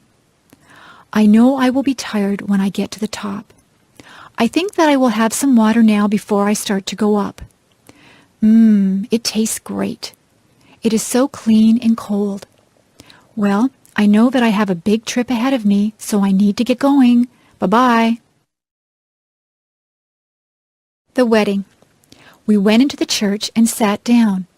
There were pretty flowers at the front. There was beautiful organ music playing. The church was full of people dressed up nicely. Everyone was waiting to see the beautiful bride walk up the aisle. A hush, an intake of breath. There she was. Oh, she was so beautiful. She had a lovely long white dress with pretty lace and beads. Her hair was swept up off from her face. There were curls flowing down her back. Instead of a veil, she had little flowers in her hair. Her bouquet of tiny flowers was very, very pretty. Her dad looked very proud of her. He looked just a little sad, too. At the front of the church, the groom stood waiting. He had a beautiful, tender smile on his face. He took his bride's hand as her dad left her there. They smiled at each other. The minister read, prayed, and offered some words of advice to the lovely couple. Someone sang a pretty song. The groom slipped the simple wedding band on the bride's finger. She struggled a little to put a band on his finger. Pretty soon the minister said they were now husband and wife. They kissed. We all stood as they walked down the aisle to live the rest of their lives together as Mr. and Mrs. We cried. The perfect place. There is a place in my mind that is pure. Everything there is beautiful. Many flowers grow, and the grass is very green. The clouds are always white and fluffy. The tree's branches sweep the earth floor. You can hear the sound of a waterfall. It is roaring with life, and the water races. A bird calls in the distance, and as you listen, the sound gets closer. A flapping quite near makes me turn and look. A great, magnificent eagle flies over my head. The strength I see in his powerful wings amazes me. I am never thirsty or hungry. I live off the beauty that surrounds me in this perfect place. I walk on trails that lead me to breathtaking places. The beach is my favorite spot to end up. The sand between my toes is soft and cool. I love to lie down on the sand. I watch the sun go down. Sometimes the sun is a brilliant orange. The world seems like it is on fire. Waves lull me to sleep. The seagulls wake me up. In this perfect place I have learned so much. The animals and their homes are so precious. I have learned to respect the animals. They were here first.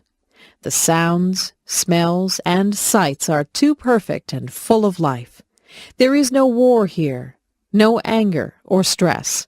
I don't have to worry about pollution or destruction. My perfect world exists only in my head. Maybe if we all work hard, my fantasy can become real. Visiting the zoo. When I was a kid, I always enjoyed visiting the zoo. My family lived far away from the zoo, so we didn't go there very often. But whenever we went to the zoo, I always had a fun and interesting time. Some of the animals were very large. Of course, the elephants were huge, and they had such an unusual appearance, with their big ears and their long trunk and tusks. The giraffes were very tall, with long necks that reached high into the trees.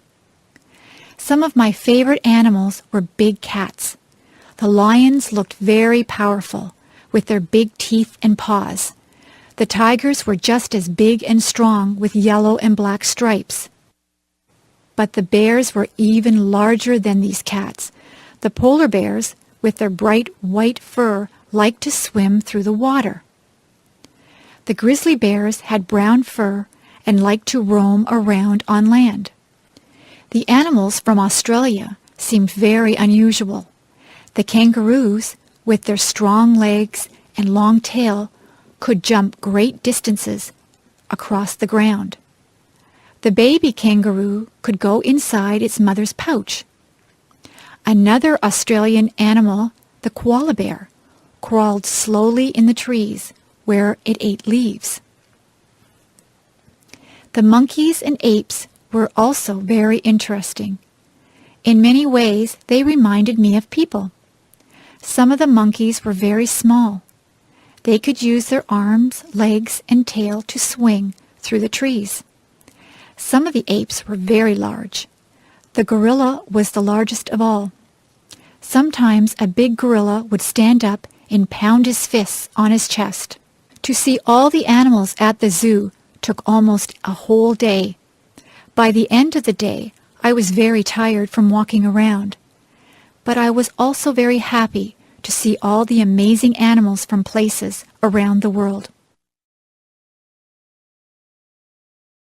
The dentist appointment. My dentist called my house the other day. He told me I needed my teeth cleaned. I set up an appointment to see him on Saturday, June the 10th. When I got to my dentist's office, I had to sit in the waiting room. There were other people ahead of me. They finally called my name. I went into his room and sat down on a big blue chair. They leaned it back. A bright light was turned on. It hurt my eyes, so I closed them. My dentist asked me to open my mouth. I did. I thought my mouth was very big, but he told me to open it even wider. Soon he began poking around to see if I had any cavities. He flossed my teeth and put fluoride around my teeth too. The fluoride tasted like bubblegum. I had to spit into a dish-like bowl. It squirted out water.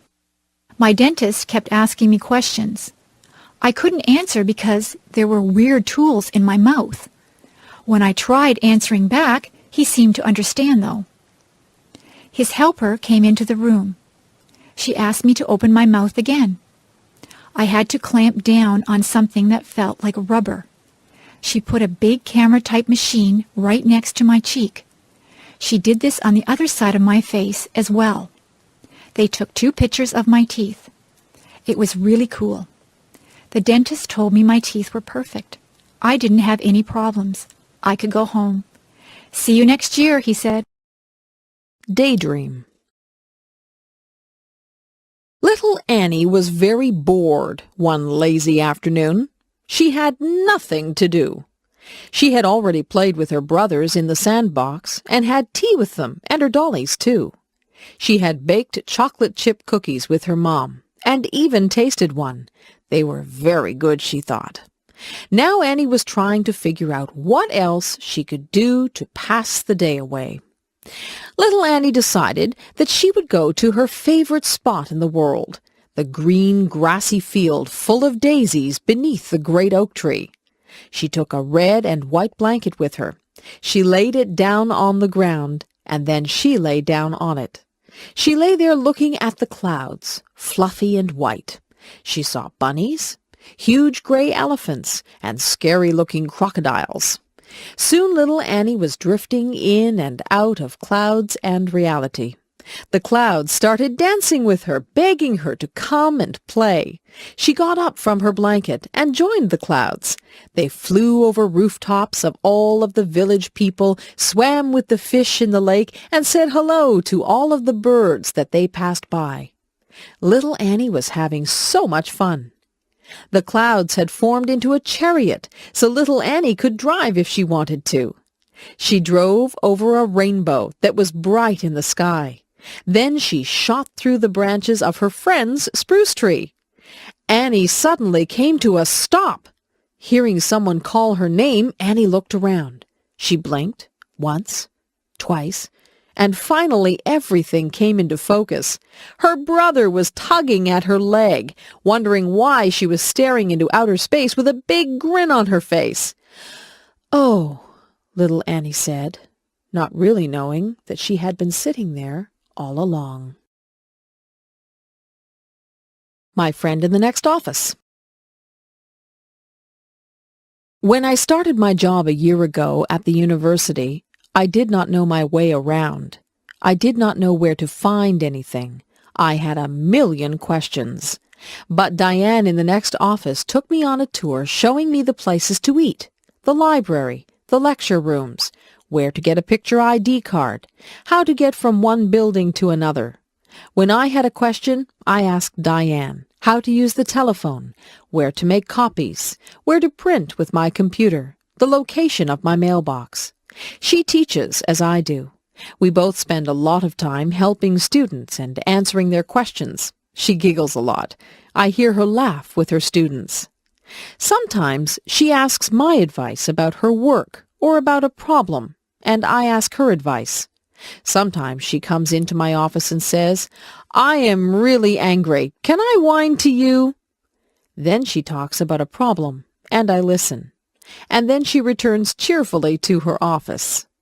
Sometimes I go into her office and say, "I'm upset about something that happened. Can I come in for a minute?" Then I grumble to her, and she listens, and then I go back cheerfully to my office. Each of us feels better when we have shared our problems. Then they are no longer problems. Diane is shy in a group of people. She is quiet and does not start a conversation. Everyone around her talks, and she listens. On Friday afternoons, she makes popcorn for everyone. We all sit in the staff room and eat microwaved popcorn and drink tea and talk. We start to relax for the weekend and talk about our plans. She is a good friend. She helps my students when I am not there. She wishes me good luck when I go to a lecture. I am very glad that she can be my friend in the office beside mine. The Musician. There once was a little girl named Rain Angel. She loved to sit at the piano and play. Rain Angel was a very gifted girl. She had a voice that gave people shivers, and she loved to sing. As Rain got older, she continued to love music. Rain became involved in the choirs and bands at her high school. She loved performing in front of people. She couldn't help but feel the sense of power she had when she was up on stage, and there was always loud clapping when she finished a song. Rain soon went out on her own and looked for someone that could help her become famous. Rain wanted to share her talent with the world. She felt that her special talent for music helped people feel good. Rain went out into the big world, and she did very well. She was always performing her best, and someone finally noticed her. Her new agent helped her to make her first album. Rain became famous because she never quit trying.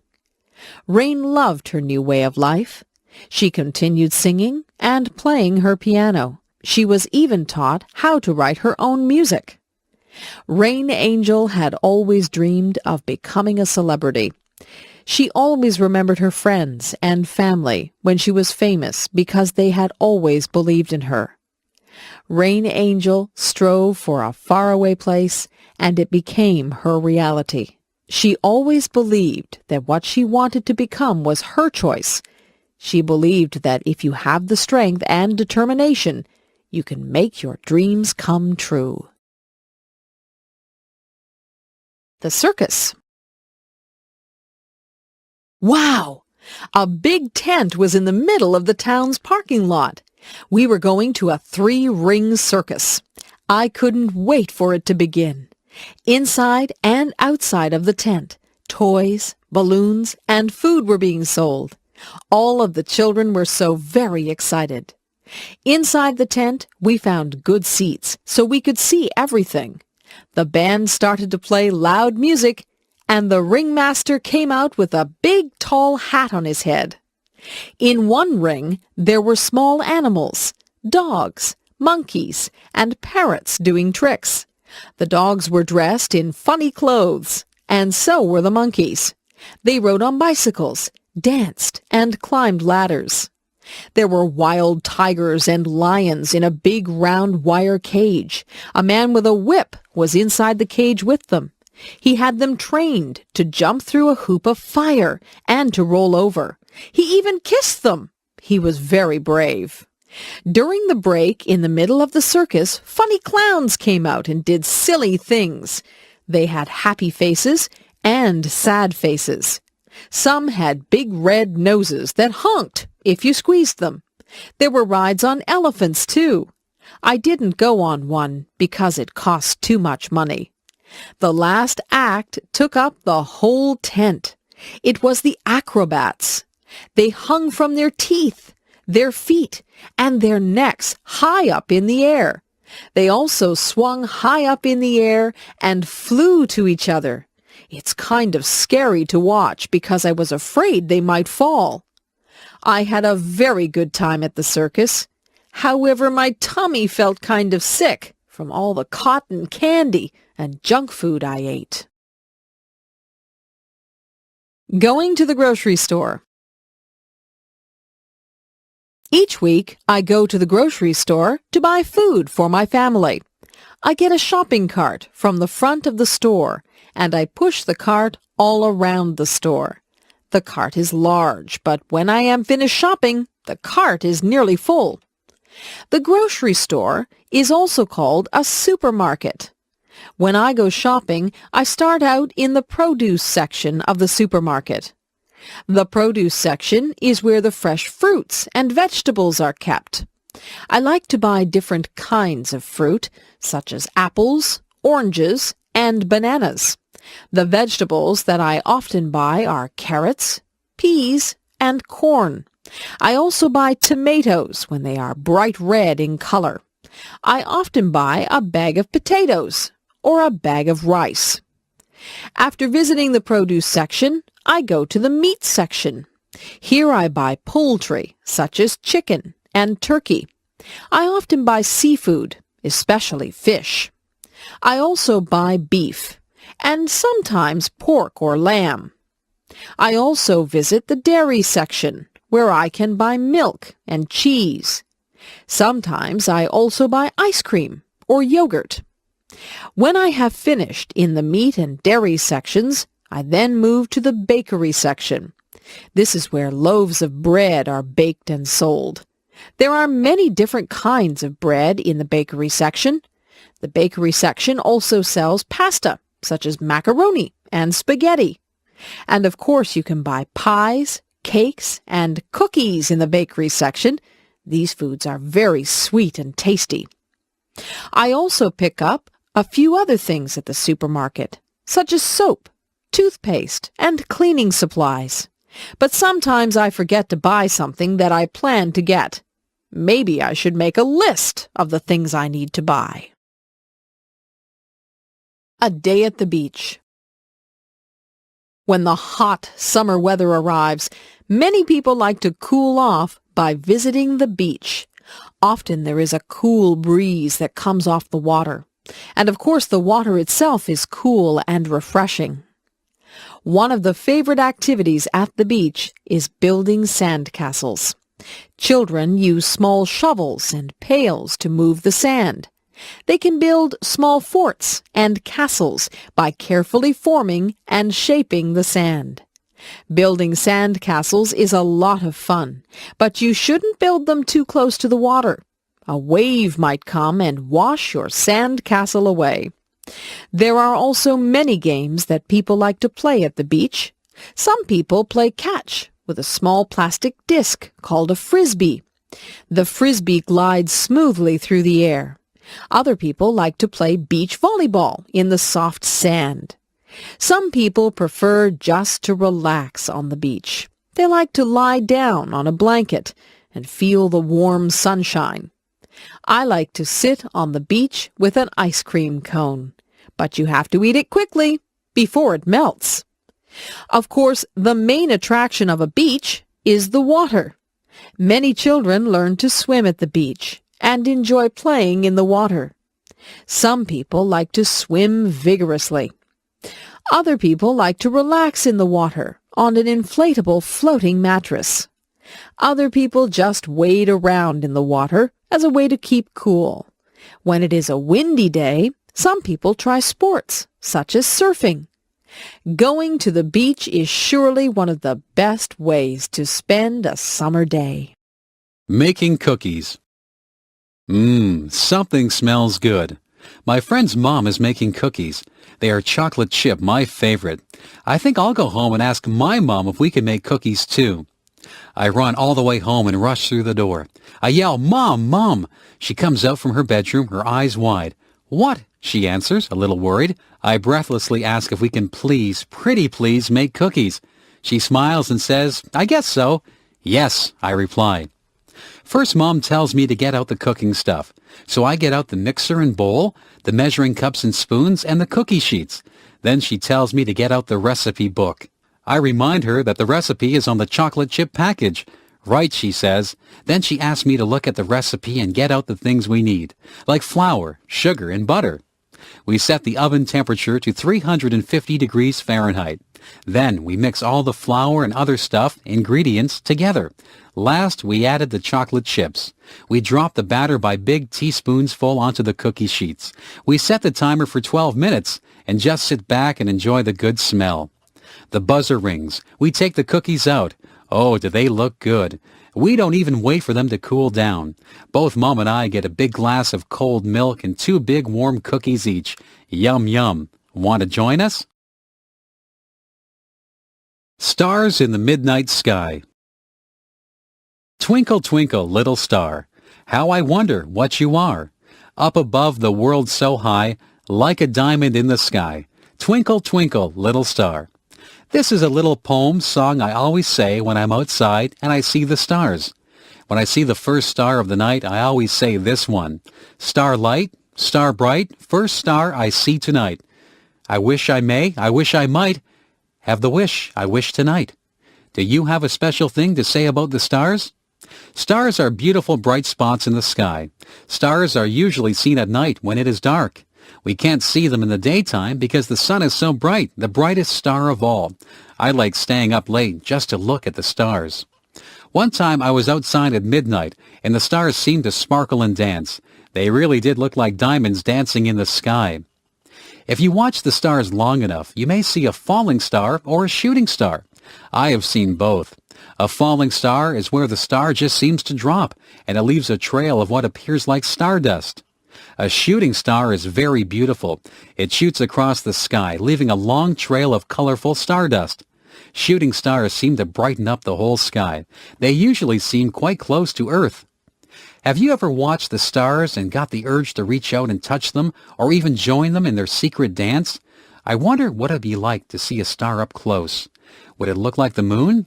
Maybe one day when I am older, I will go up in a rocket ship and visit the dancing stars in the midnight sky. Music. A song comes on the radio. My lips start to move, singing along. My fingers start to snap. My feet begin to tap. The music sinks deep into my soul. I listen to the music as it fills my brain, and I remember when I used to sing. I sang in front of huge crowds. I loved it when they watched me and clapped for me when I was finished. Letting out my feelings when I was sad, mad, happy, or glad was when I would sing. I sang in the shower. I sang in the rain. I sang in church. I sang walking down the street. Music has always been a big part of my life. It seems like I was a baby when I started playing the piano. I would sit on my sister's lap while she played the piano, and I would bang on the keys. I remember sitting beside her and learning how to sing. I sang my little lungs out. As I grew, I listened to other singers on tapes, the radio, and CDs. I took those things that I had heard from different singers and made myself sound like them. Soon I could take what I had heard all my life and make it into my own sound. I have always liked singing jazz and blues. I don't listen to jazz and blues a lot, however. I listen to pop, rock, classical, and some country. As you can see, I like many types of music. I have seen musicals too, like Phantom of the Opera and Les Miserables. Those musicals were amazing. They were such bright costumes and stage sets, not to mention the wonderful songs and singing. Music has been on this earth since the beginning of time, and it touches everyone in a different way.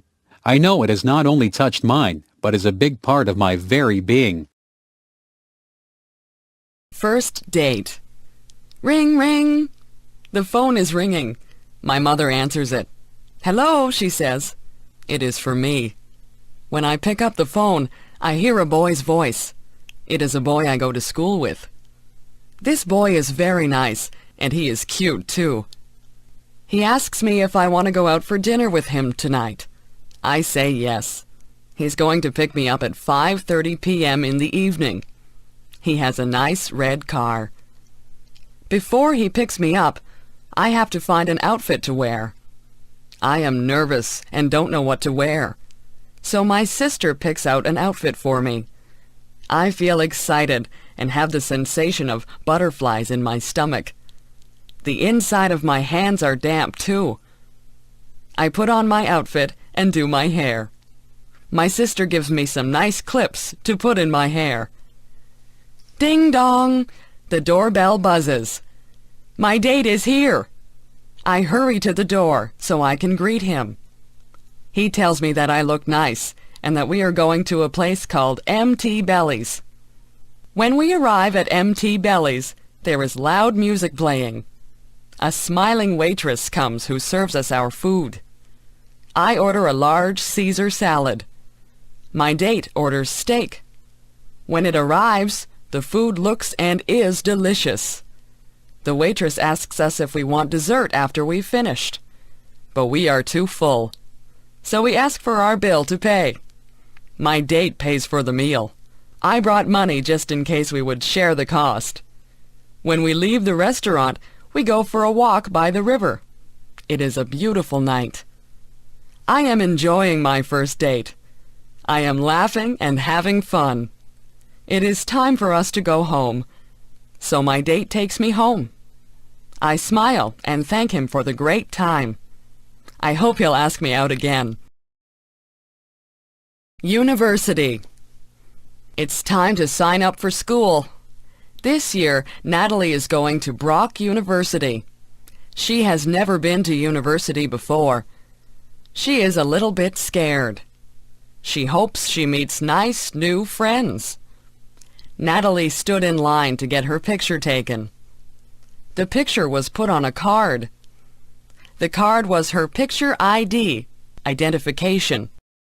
She would use this card if she needed to buy books from the school bookstore, if she wanted to get a book from the library, or if she wanted to use the pool.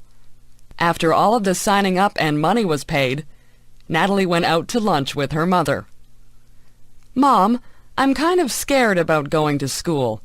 I'm going to be the youngest kid there. I don't know how to take notes. The teachers might be mean." Natalie rambled on. Her mom just calmed her down and said, "Take one day at a time, Natalie. Worry only about today." You're right, Mom. Thanks." Natalie was very scared on the first day of school. She made sure she had all of the books she needed and lots of pens, pencils, and erasers. She walked into the front of the building and went on her way to try and find her classroom. Natalie got through her classes and met a lot of new people, nice people. Her classes seemed to go by really fast, and the day went by even faster. When Natalie got home, she was so excited. She told her mom that classes weren't all that scary. The students and the teachers weren't scary either. Natalie knew that the schoolwork would be hard, but she felt good about the people she had met that day. She knew she'd have a good year. School dance. It is the first school dance that I have ever been to. All of the boys are standing on one side of the gymnasium, and all of the girls are on the other side. There is loud music playing, and I can hardly hear my friends talking. The music is going fast, and some people are starting to move to the beat of the song. Soon all the girls are dancing, but the boys are still standing against the wall. Then the song ends, and slow music comes on.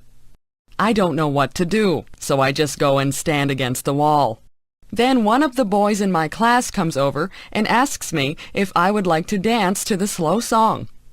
I really feel awkward and nervous, but say yes.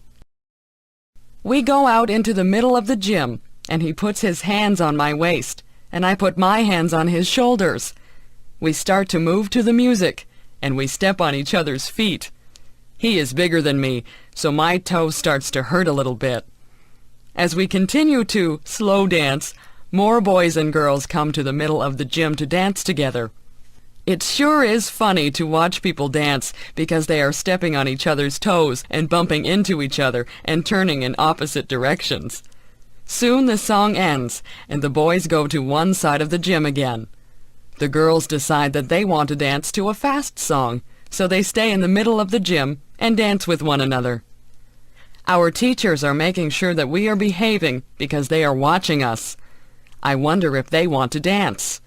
They probably are remembering their first school dance.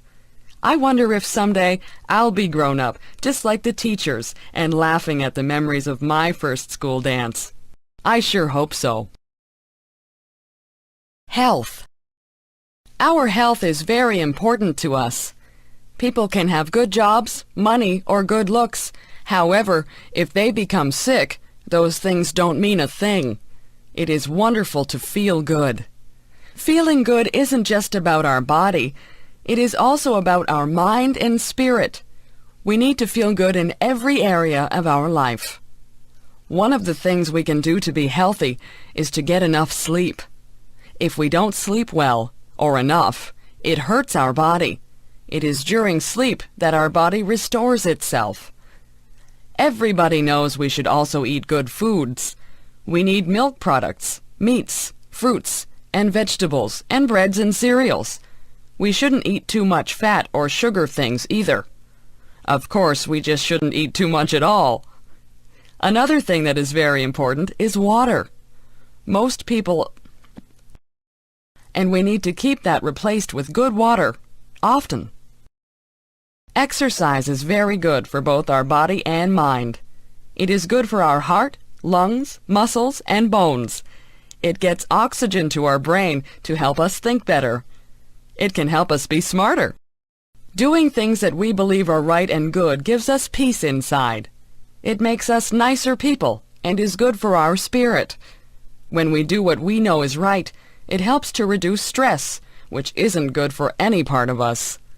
When we take care of our body, mind, and spirit, we feel good all over and inside too.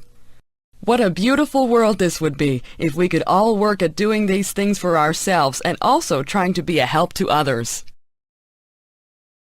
Halloween. Ghosts, goblins, witches, princes and princesses, kings, queens, skeletons. So many of these things are walking down my street. Oh no!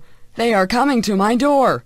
The doorbell chimes, and I slowly open the door. There, standing on my front porch, is a little ghost and a cute little witch. They hold up a bag and say, "Trick or treat." I put candy into their bags, and they smile and say, "Thank you." Every October 31st is Halloween. That is when children dress up as different things. Not just funny people, but things like animals or fruits or vegetables. They go from door to door and get different candies or little toys from the people in the houses. Some children, who are not very nice, will do naughty things to houses where people are not home, like throwing eggs at their windows. I think that is bad. Sometimes people decorate their houses for this day. Some of the houses can be pretty scary. They'll have scary noises coming from a tape recorder, too. However, it's only for a few days out of the year, so we may as well have fun with it. This year my brother is dressing up as a skeleton, and I'm dressing up as a bride. I am wearing my mom's wedding dress. It is fun dressing up in costumes and putting on lots of makeup. Sometimes our friends don't even know who we really are. The best part of Halloween is the candy, of course. I once got an entire garbage bag full of candy. My mom and dad took it away because I was eating too much. Mom gave me a piece of candy every day, though. If you eat too much candy, you can get a stomach ache. You need to remember to brush your teeth often, too, so you don't get cavities. Still, that candy sure does taste good. Well, it's time to go trick-or-treating, so off I go, door to door, getting yummy candy and hearing people say, "Oh, aren't you pretty?" New Year's. 10, 9, 8, 7, 6, 5, 4, 3, 2, 1. Happy New Year! What is New Year's? Well, to me, a new year is when the date of the year changes. This year it is 2001, and on December 31st at midnight, it will change to 2002. I wonder who invented the changing of the years, and how it was made the way it is. It must have been someone a long time ago, since it's already 2001. When New Year's comes closer, a lot of people talk about New Year's resolutions. I don't bother making resolutions because I never do them anyway, and the ones I do make are usually ones that will happen anyway. I guess it's just common sense. The biggest reason why I like New Year's is because of the fireworks that we have here in Canada and many other countries too. You should see some of the fireworks that go off. There are many different colors. There's pink, blue, purple, yellow, green, red, even white, silver, and gold. Fireworks make loud bangs, squeals, siren sounds, and sometimes all at once. There are lots of different sounds, but I can't even explain what they are all like. Fireworks are best when it's very dark outside. They light up the whole sky. Sometimes they look as though they are going to fall on you. I like New Year's because it's fun in other ways, but the fireworks are the best. You can buy fireworks to use for your own fireworks show. However, you have to be careful that no one gets burned or hurt. Usually there are parties at New Year's. Some people really dress up fancy and even wear masks. They don't know who one another is until midnight when they take their masks off. As midnight comes very close, everybody begins to count down, and then everyone yells out, "Happy New Year's!" and bangs pots and pans or rings bells or honk horns. Join me in the countdown on New Year's Eve. 10, 9, 8, 7, 6, 5, 4, 3, 2, 1. Happy New Year! More music. I like music. I have always liked music. Even when I was very young, I liked music. I like to listen to it and to make it. When I was a little girl, listening to nice music would sometimes make me cry. That may seem silly, but the music was so pretty that I cried. As I grew older, I started to take piano lessons. I was not very good at first, but after a while, I got better. Also, as I grew older, I started to take violin lessons. I did not sound very good at all at first, but I improved. When I was a teenager in high school, I made sure I had music classes every year. Those were the classes I enjoyed most of all. Everyone loved music, and we had a lot of fun. I started to take private singing lessons while I was in high school, too. I also sang in the choir, played in a band, and acted in plays in high school. The plays were all musicals, so I got to sing and dance and enjoy music that way also. It was so much fun pretending to be other people.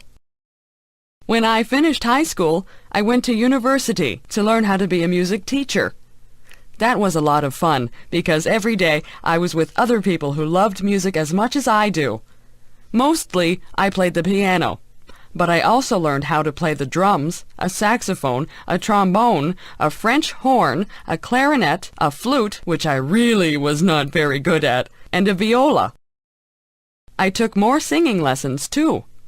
We did not have plays to sing and act in, but I sang in the university choir. Some years, I played the piano for other students who were learning other instruments. One year, I played duets with another girl who was also there to play piano. She and I made sure we played fast, funny songs, so we really enjoyed ourselves doing it. Now I am a music teacher. I do not have a lot of students, not as many as I used to have anyway. I still find it very rewarding. I like to see people who start off not knowing very much, if anything, and go on to be very good at creating music. I still love listening to music also. Music makes me happy when I am sad. It makes me want to dance or sing when I'm already happy. Mostly, music just makes me glad that I am me and that music is alive in me. Babies. My baby is asleep in my arms. Her soft cheek rests against my chest, while her sweet breath puffs gently on my skin. Her tiny lips are puckered a bit, her little eyelids flutter. I wonder what she dreams about as she sleeps. Does she dream? I have heard her whimper in her sleep. Sometimes she awakens with a scream. What is so scary in her little baby dreams? Once I heard her giggle as she slept. Her dreams must have been sweet that day. I have had 3 babies. The one I am holding now is my last one. My other babies are grown up more and now at school. I love their childish play and laughter. I miss their baby dimples and their baby sounds and smells. There is such joy in the birth of a new baby. We hear their first little cry, telling us all is well with their small world. We feel their newborn skin, wrinkled, soft, and slightly damp. We feel each little limb and are filled with wonder and humility. Life is good as baby takes its first food from its mother. Family gathers around, each waiting to hold and love this newest member. Each time the baby cries, its mom worries, and their bond becomes stronger. Babies have their own special smell. Some have described it as milk and innocence. It is the sweetest smell on earth, I think. It cannot be copied. Somehow it disappears as baby grows. I love to hear my baby talk. Once in a while, I can even understand a little bit. She is so serious in her baby talk that I just have to pick her up and hug her. I love to hear her say, "Mommy." When my baby is tickled, or when the dog or her big brothers do something funny, it is so sweet to hear her baby laugh. It's such a cute little giggle. Sometimes she laughs so hard, her face turns red, tears come to her eyes, and she falls down weak with the laughter. Those who watch her can't help but laugh too. I hope she always laughs so easily. The parents watch with pride and joy as baby grows and has many firsts. There is the first time baby sleeps through the night, rolls over, smiles, laughs, hugs and kisses. Then there is the first tooth, crawling, first step, and first word. With each new first, the baby becomes less a baby. These steps are a little sad to parents, too, because they know they're losing their baby. However, to a mother, even an adult child is still her baby. My baby is not perfect. Sometimes she gets mad or whines for no reason. But to me, she is still beautiful. Her smiles more than make up for her tears. Her hugs wipe away when she's been bad. I intend to cherish each moment with my baby while I can. Bedtime. I am almost 9 years old and my bedtime is 8:30 p.m. I think that is so unfair. I think I am old enough to stay up until at least 9 p.m. My parents say that I have to go to bed early because I have school the next day. I can't wait until I am grown up and can stay awake as long as I want. Even though I think I should be able to go to bed later, I do like our nighttime routine. At about 8:15 p.m., my mom sends us upstairs to put on our pajamas. When we come back downstairs, we read together. Sometimes Mom will read to us, and sometimes we will read to her. If Dad is not working, he will sometimes read too. Mostly it is Mom we read with, though. When we read, Mom helps us with words we cannot read. We have to try and sound the word out, but if we are really stuck, she will help us. If we come to a place in our reading where we do not understand the meaning of what was written, we stop reading and look at Mom. She will tell us what it means or help us figure it out on our own. After we are finished reading, we say goodnight to everyone in the house. First, we say goodnight to Mom and give her a hug and a kiss. Then we do the same for Dad, then our little sister, and then our dog. Afterwards, we go upstairs and brush our teeth. I have to do special stretching exercises for the muscles in my chest and legs, or I get pains when I run and play. I do my stretching before I get into bed. After my exercises, either my brother or I turn off the lights. We share a bedroom, so we take turns turning the light off. Before we get into bed, we say our prayers. After we get into our beds, my brother and I talk to each other for a long time. We tell each other about our day or about what we hope will happen in the future, about our friends and all sorts of other important things. After a while, we get so tired we just fall asleep in the middle of talking.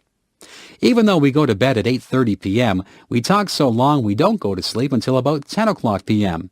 I still do not know why I have to go to bed so early when I'm not even tired. Why do I like mathematics? Sometimes there is a problem in life that has no answer. Perhaps a child has trouble learning. Perhaps someone becomes ill. Perhaps there was love, but now there is conflict. These problems are hard to solve. There is no single answer. Many people have opinions on what is the best answer. But in mathematics, there is an answer, a single answer that is right. There is no doubt. There is no argument. This answer is right. If we ask, what is 5 plus 7? The answer is 12. If we ask, how do you raise a child? The answer would depend on the child and the parents. Sometimes there is more than one way to reach an answer. Imagine we want to find the area of a triangle. The triangle has a right angle. The two sides surrounding the right angle are 20 millimeters and 30 millimeters. The formula for the area of a triangle is 1/2 of base height.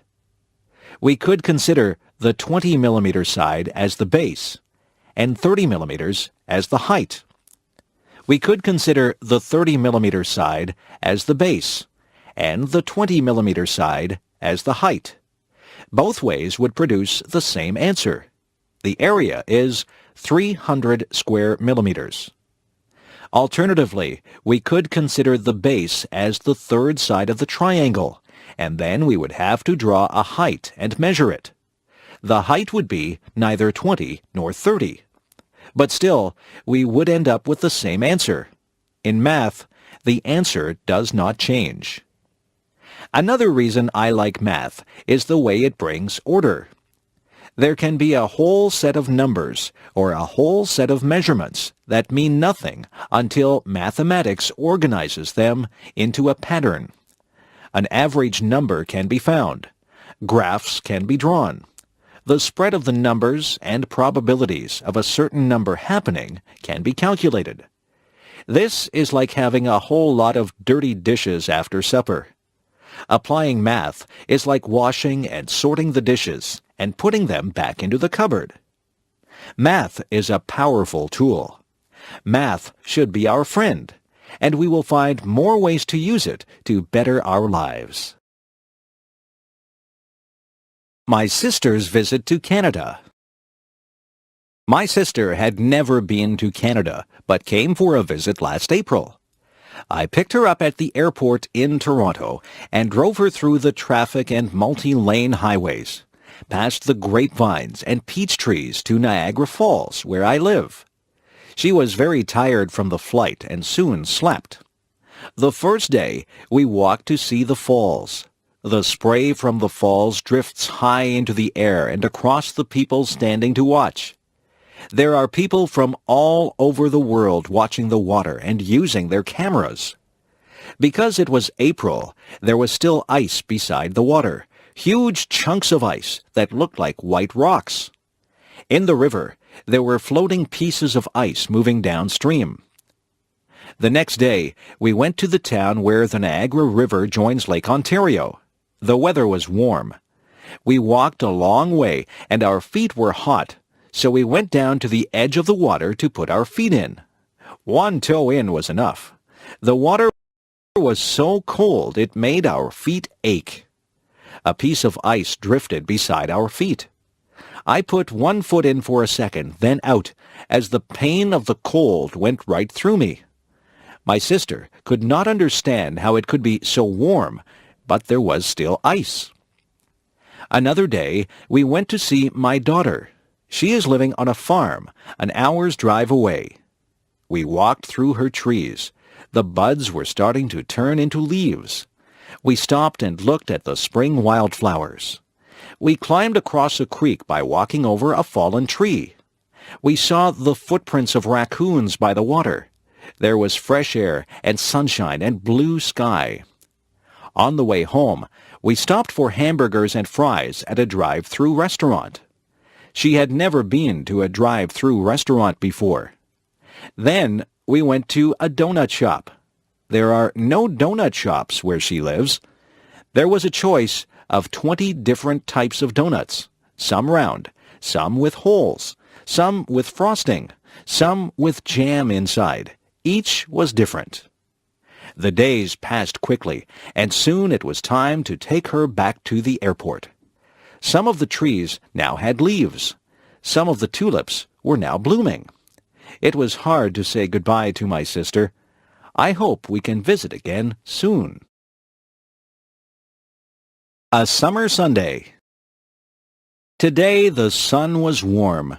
The sky was blue with a few white clouds. It was a good day to pick strawberries. It was a good day to go to the beach. I drove to a pick-your-own farm where people can pick their own fruit and buy it. There the fruit is very fresh and delicious. The owner of the farm gave everyone a row to pick their strawberries. Everyone was wearing sun hats. I knelt down on the straw between the rows and picked the big, juicy red berries. I tasted one. It was warm from the sun. When I bit into it, the juice was sweet and strong. When 3 big pails were full, I went to pay for them and picked up some recipes for some strawberry desserts. I packed 2 of the pails in a cooler with some ice, and the other one we would eat at the beach. I met my daughter at the beach. She had a soft pink blanket on the sand. This beach is beside a lake, and across the lake, about 50 kilometers away, the large city can sometimes be seen. Today, the wind blew cooler air across the lake over the people on the beach. There were children playing in the water. One man helped his son dig holes in the sand, and the water ran into the holes. One lady held her children's hands and walked down into the water. Families climbed over the rocks and sat on the last rock where the water was deep. Teenagers rode bicycles and rollerblades along the path beside the beach. Adults walked and ran along this path, carrying water bottles around their waists. We sat on the blanket and ate sandwiches of meat and lettuce and strawberries from the pail. We talked and read books and lay in the sun, relaxing. We wore sunscreen, but our skin was getting hot. How cold was the water? We walked across the sand that almost burned our feet to the edge of the water. She went right in and lay down floating. I put my toes in and felt the chill through my body. I went up to my knees, then my thighs, but that was far enough. My whole body was cooled down. I headed back to the blanket to lay in the sun again. Soon it was time to go home. She was coming to my house for supper. We drove down the highway with the windows open and our hair blowing in the warm breeze.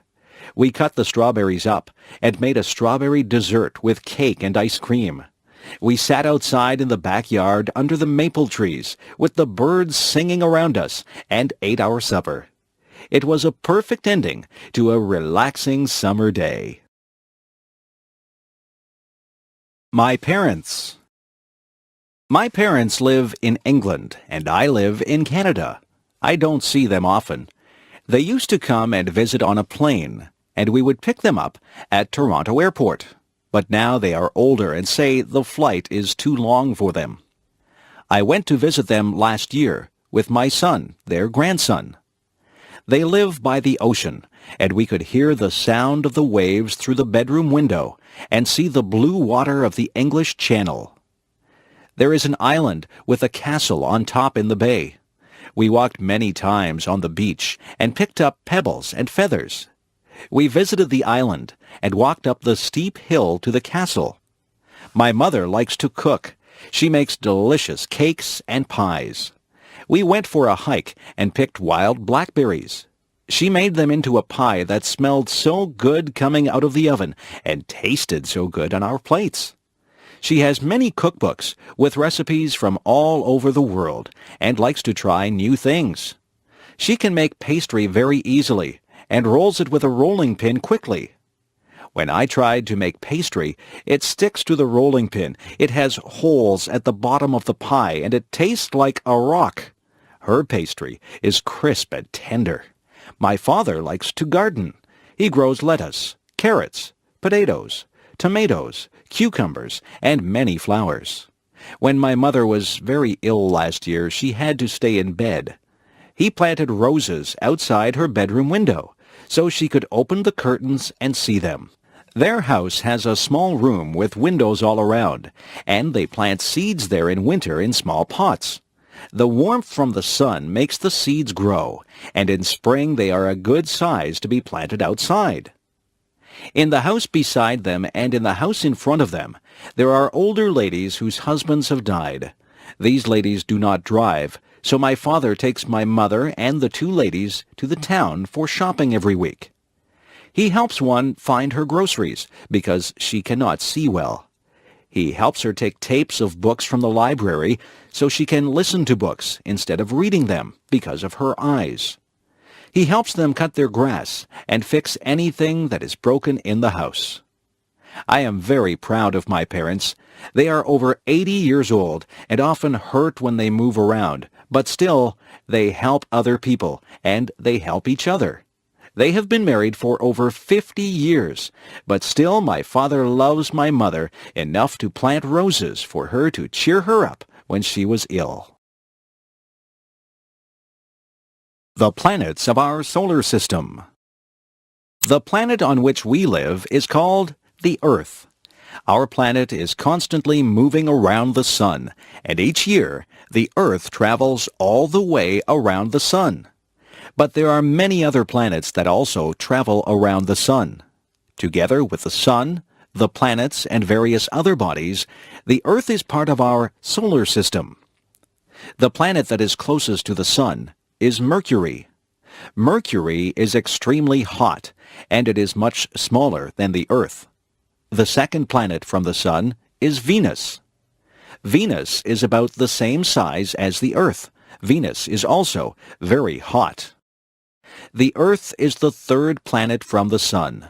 The Earth is unusual among the planets because it has such a large moon. The Earth is bigger than the moon, but the moon is still quite large. It takes about 1 month for the moon to travel around the Earth. The fourth planet from the sun is Mars. Mars is known for its red color. Mars is smaller and colder than the Earth. Mars has 2 very small moons. After the planet Mars, there are many small bodies called the asteroids. These rocky objects are much smaller than the planets. The first 4 planets are all made of rock and metal. The remaining planets, however, are mostly made of frozen gases. The 5th planet is called Jupiter.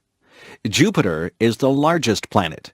It has many moons that travel around it, and it also has a large red spot. The 6th planet is called Saturn. Saturn is the second largest planet, and it is famous for the wide rings that surround it. These rings are made up of many smaller objects that are found in the same area. The 7th planet is called Uranus. The 8th planet is called Neptune. These planets are also gas giants, but they are smaller than Jupiter and Saturn. Both Uranus and Neptune are so far from the sun that scientists only discovered these planets during the past few hundred years using telescopes. The other planets had all been visible to curious people for many thousands of years. The 9th planet is called Pluto. Pluto is very small, and it is much more rocky than the gas giants. Some scientists believe that Pluto is not really a planet at all. They suggest that Pluto is the largest of many asteroids that are found at the edge of the solar system. The solar system is a vast place. So far, people have not traveled beyond the moon, but perhaps someday human astronauts will visit the other planets of our solar system. Learning to drive. Each year, many young people learn to drive a car. For many people, learning to drive is important because the car is an important method of transportation in many places. Before learning to drive a car, it is important to understand the rules of the road. A beginning driver should already understand the many signs that are found along the roads. Also, the student driver should know the many rules about changing lanes, turning, stopping, and many other aspects of driving. In addition, the driver should be familiar with the way the car is operated. It is important to know how to use the lights, signals, brakes, accelerator, and steering wheel. When a person starts learning to drive, it may take some time to become skillful. It takes some practice to become an expert in driving a car. One must become familiar with steering, speeding up, and slowing down. At first, it is good to practice driving in a large open space, such as an empty parking lot. Here, one can practice without being a danger to anyone. When a person gains some skill in driving, it is then safe enough to practice driving on a road. Of course, a student driver must still be very careful. He or she should always have an expert driver in the car with him or her. Many beginning drivers take driving lessons from professional instructors who can teach safe driving techniques. Eventually, the young driver is ready for a driving test, which is needed to obtain a regular driver's license. This test is supervised by a government official. In the driving test, the driver must show that he or she can control the car with great skill by being able to make turns and to park the car in small spaces. But he or she must also show respect for the rules of the road by driving at a proper speed and obeying all traffic signs and signals. Of course, even when one has obtained a driver's license, it is always important to drive carefully and responsibly. Snow. Snow is the white substance that falls to the ground during cold weather conditions. Each tiny piece of snow, called a snowflake, is a very small amount of water that has frozen into an unusual shape. During the winter months, huge numbers of snowflakes fall to the ground, covering the land in a white blanket of snow. In many parts of the world, people never see any snow.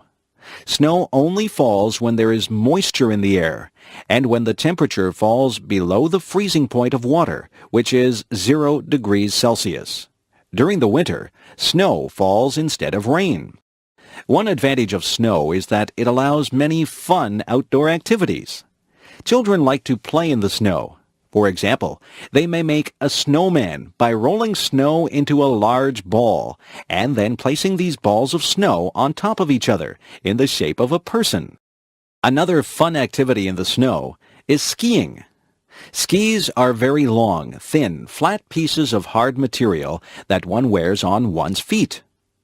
Wearing skis allows a person to slide along the surface of the snow. People can ski down the side of a hill, traveling at great speeds. Many people find the sport of downhill skiing to be very exciting. Some people like to ski along flat ground, often traveling great distances. This sport, called cross-country skiing, is an excellent way to develop physical fitness. Of course, snow also causes some problems. Snow can make driving dangerous because falling snow makes roads slippery, and on a windy day, blowing snow can make it difficult to see very far. It can also be a lot of work to remove snow from the roads and sidewalks. Snow is a heavy substance, and it must be cleared away using a shovel or a large machine. Many people love the beauty of the land when it is covered by snow. The white covering of snow over the fields and trees can give a feeling of peace and calm. If you have never seen snow before, you should someday experience this strange and wonderful substance. Christmas. In most Western countries, Christmas is the biggest holiday of the year. People gather with their families to celebrate this day, which occurs on December 25th each year. The holiday of Christmas celebrates the birth of Jesus Christ. In the Christian religion, Jesus Christ is recognized as the Son of God. During the Christmas season, many people celebrate the events of the birth of Jesus Christ. For example, they recall the 3 wise men who visited Jesus Christ shortly after his birth. Also, they recall that Jesus Christ was born in a manger, a place where horses are kept, because his parents could not find a place to stay. In Western countries, Christmas is also celebrated by many people who are not religious. People view Christmas as a time for being together with one's relatives. Children, parents, and grandparents gather to exchange presents and to eat special foods. The tradition of giving gifts at Christmas is unusual in one way. When children go to bed on the evening before Christmas, they hang large socks called stockings in their house. When they wake up on Christmas morning, the stockings have been filled with toys and candy. According to tradition, the presents have been given by a fat man who wears a white beard and a red suit. This man, called Santa Claus, flies around the world in a sled that is pulled by reindeer. He stops at each house and flies down the chimney to deliver his presents. In the weeks before Christmas, children are usually very well behaved. Their parents tell them that Santa Claus will only give presents to children who are good. Another Christmas tradition is the Christmas tree. People put a small tree inside their house and decorate it with various pretty objects. Nowadays, most people use an artificial tree instead of a real tree. The tradition of the Christmas tree is actually older than Christmas itself. The people of Europe celebrated the beginning of the winter season in this way even before Christianity reached Europe. Christmas is certainly one of the most important and most enjoyed holidays in Western countries. Thanksgiving. An important holiday in North America is held during the fall or autumn season of the year. This holiday is called Thanksgiving. At this time of year, people join with their relatives to reflect upon their good fortune. Thanksgiving is a holiday that has a long history in North America. It was first celebrated when English settlers arrived in the eastern part of what is now the United States during the 17th century. When they survived the first hard year, they celebrated and gave thanks to God. They invited some of the native people to their Thanksgiving celebration because the native people had helped them to survive during the hard winter. The tradition of celebrating Thanksgiving continued and spread throughout North America. Each fall, during the time of the autumn harvest, people celebrated Thanksgiving. They gave thanks for the food of the harvest and for all the good things in their lives. Today, the tradition of Thanksgiving celebration continues. Families gather to eat a large bird called a turkey. They also eat pumpkin pie. This is a sweet dessert that is made from a large orange vegetable that grows on the ground. In the United States, Thanksgiving is celebrated on the fourth Thursday of November. But the following day, Friday, is also a holiday, and then comes the weekend. In Canada, Thanksgiving is celebrated on the second Monday of October. The reason for the earlier celebration in Canada is that the weather is colder than in the United States. This means that the harvest happens earlier in Canada, so Thanksgiving is held at an earlier date. But in both countries, Thanksgiving is a very pleasant time of year. Halloween. The holiday called Halloween is celebrated on October 31st of each year. Halloween is not an official holiday. Everyone goes to work or to school on Halloween, just as on any other day. But Halloween is still one of the holidays that children like the most. Why do children like Halloween so much? There are two reasons: costumes and candy. On the evening of October 31st, children dress up in strange and unusual costumes. They wear costumes that may look like a witch, a monster, or many other weird things. Putting on these scary costumes is a lot of fun for children. After the children put on their costumes, they walk from house to house during the evening. The children carry large bags with them. At each house, they stop and knock at the door. When an adult opens the door, the children shout, "Trick or treat!" The adult who opens the door pretends to be frightened and then puts pieces of candy into each child's open bag. At the end of the evening, the children have visited many houses and have collected much candy. During the next several days, they can feast upon the sweet candies that they have received. Another Halloween tradition is very unusual. In each house, a family gets a very large, round orange vegetable called a pumpkin. They cut a hole in the top of the pumpkin and empty out the flesh and seeds of the vegetable. Then they cut holes in the side of the pumpkin so that it appears to have eyes, a nose, and a mouth. When the carving is finished, the pumpkin looks almost like a person's face. When the pumpkin has been carved to look like a face, people place a light inside the pumpkin so that the vegetable seems to glow in the dark. This strange-looking face is called a jack-o'-lantern. On Halloween evening, one can see many of these jack-o'-lanterns, some of which are very beautifully carved. Halloween is truly a fun and interesting holiday, especially for children. Easter. Traditionally, Easter has been one of the most important holidays of the Christian religion. For Christians, the Easter holiday celebrates the death of Jesus Christ, who died for the benefit of all people. The exact date when Easter is celebrated is different each year, but it is always held in early spring, during March or April. There are two very important days that make up the Easter holiday, which occurs during the spring season. The first of these days is called Good Friday. Christians recognize Good Friday as the day when Jesus suffered and died on behalf of humanity. The second of these days is called Easter Sunday. Easter Sunday occurs 2 days after Good Friday. Christians celebrate Easter Sunday as the day when Jesus rose from the dead and went to heaven. For Christians, Easter is the most solemn holiday of the year. Many people attend church services on Good Friday and on Easter Sunday.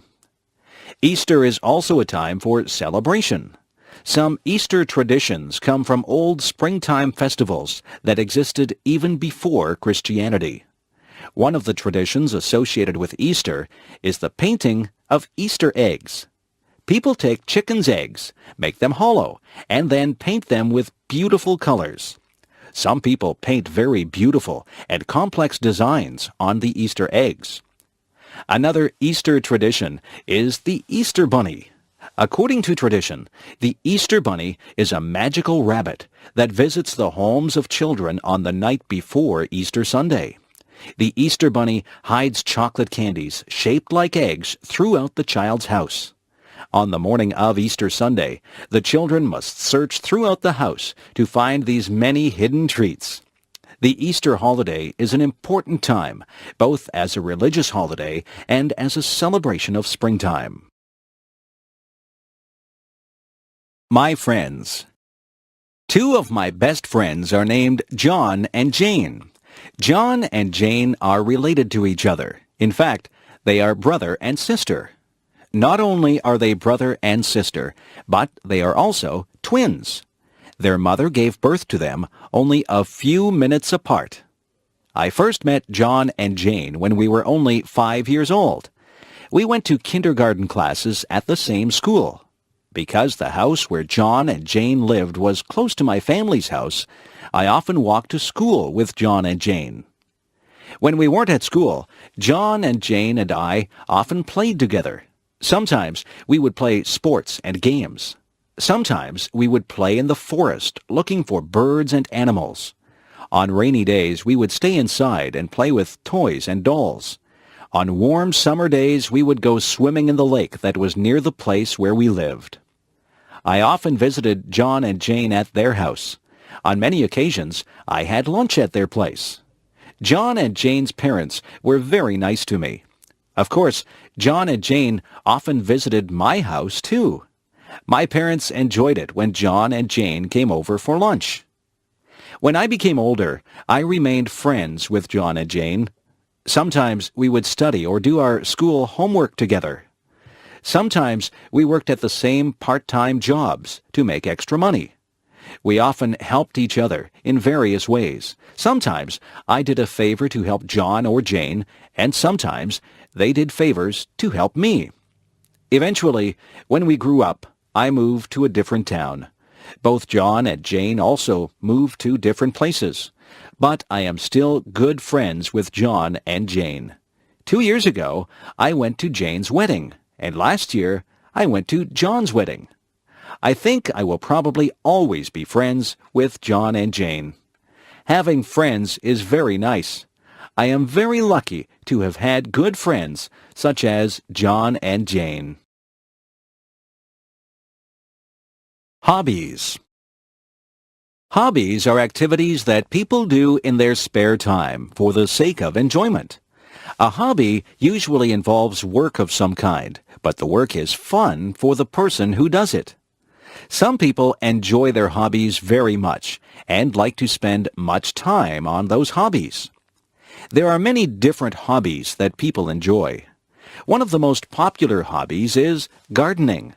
Many people enjoy growing beautiful flowers or tasty vegetables in a garden near their house or apartment. People who have a garden enjoy seeing the results of their work when flowers show their bright, beautiful colors. But gardeners also enjoy the tasks of gardening itself. They like to work in the soil, planting and watering their flowers. Another popular hobby is photography. Some people enjoy taking pictures of the people and places around them. People who enjoy photography may sometimes buy expensive cameras that allow interesting photographs to be taken. But even people who have only a basic camera can still take beautiful pictures. For many people, car repair is a favorite hobby. Some people enjoy looking at the engine and other parts of their cars. Those people make repairs or improvements to their cars. Of course, this is a useful hobby, but many people enjoy fixing up a car simply because they enjoy working with cars. Some people collect objects as a hobby. For example, some people collect postage stamps, and some people collect coins. It can be very satisfying to find the missing parts of one's collection, especially when the stamps or coins are very rare. Of course, these are just a few of the many hobbies that people enjoy. Do you have any hobbies that you enjoy? Life in outer space? People have often wondered about whether or not there is life beyond the planet Earth. For years, the idea of intelligent life on other planets has been very popular. Many books and movies tell stories of what those forms of life might be like. Many scientists believe that very simple forms of life are likely to exist on many other planets.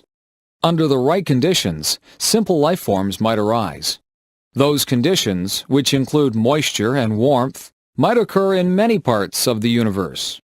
Fewer scientists believe that very intelligent forms of life are likely to exist on many other planets. For intelligent life to evolve, a very long period of time is needed. During that time, the conditions on a planet must not be too harsh. Otherwise, the evolving life forms will die. The amount of water, heat, and various chemicals must be just right. If not, then complex life might never evolve. The conditions needed for intelligent life to evolve are very unlikely to occur on any one planet. However, some scientists believe that intelligent life might be common in the universe. Because there are so many stars and planets in the universe, there might be a few places that have intelligent life. However, those places are probably very, very far away. Other scientists disagree. They think that the conditions needed for intelligent life are extremely rare. Because of this, our planet might be the only place that has intelligent life. So far, it is impossible to know whether or not there are intelligent beings on other planets. But even if those beings do exist, it seems very unlikely that we will ever meet them. Reading the newspaper. I often enjoy reading the newspaper. In my city, there are 3 different newspapers, and I look at different newspapers on different days. I find that each section of a newspaper has some interesting information. Most newspapers contain several sections that can be easily removed from the rest of the newspaper. The main section is found at the front of the newspaper. This section usually contains the most important news from around the world, from around the nation, and from the local area. Sometimes the main section also includes some pages that contain opinions about the news. The editors of the newspaper write an editorial opinion. Other writers provide many different opinions about current events. Also, some readers of the newspaper write letters to the editor in which they express their opinions. Another popular section of the newspaper is the sports section. This section contains information about many different sports events. The sports section provides scores and results from many games and competitions. Another section of the newspaper contains information about entertainment and the arts.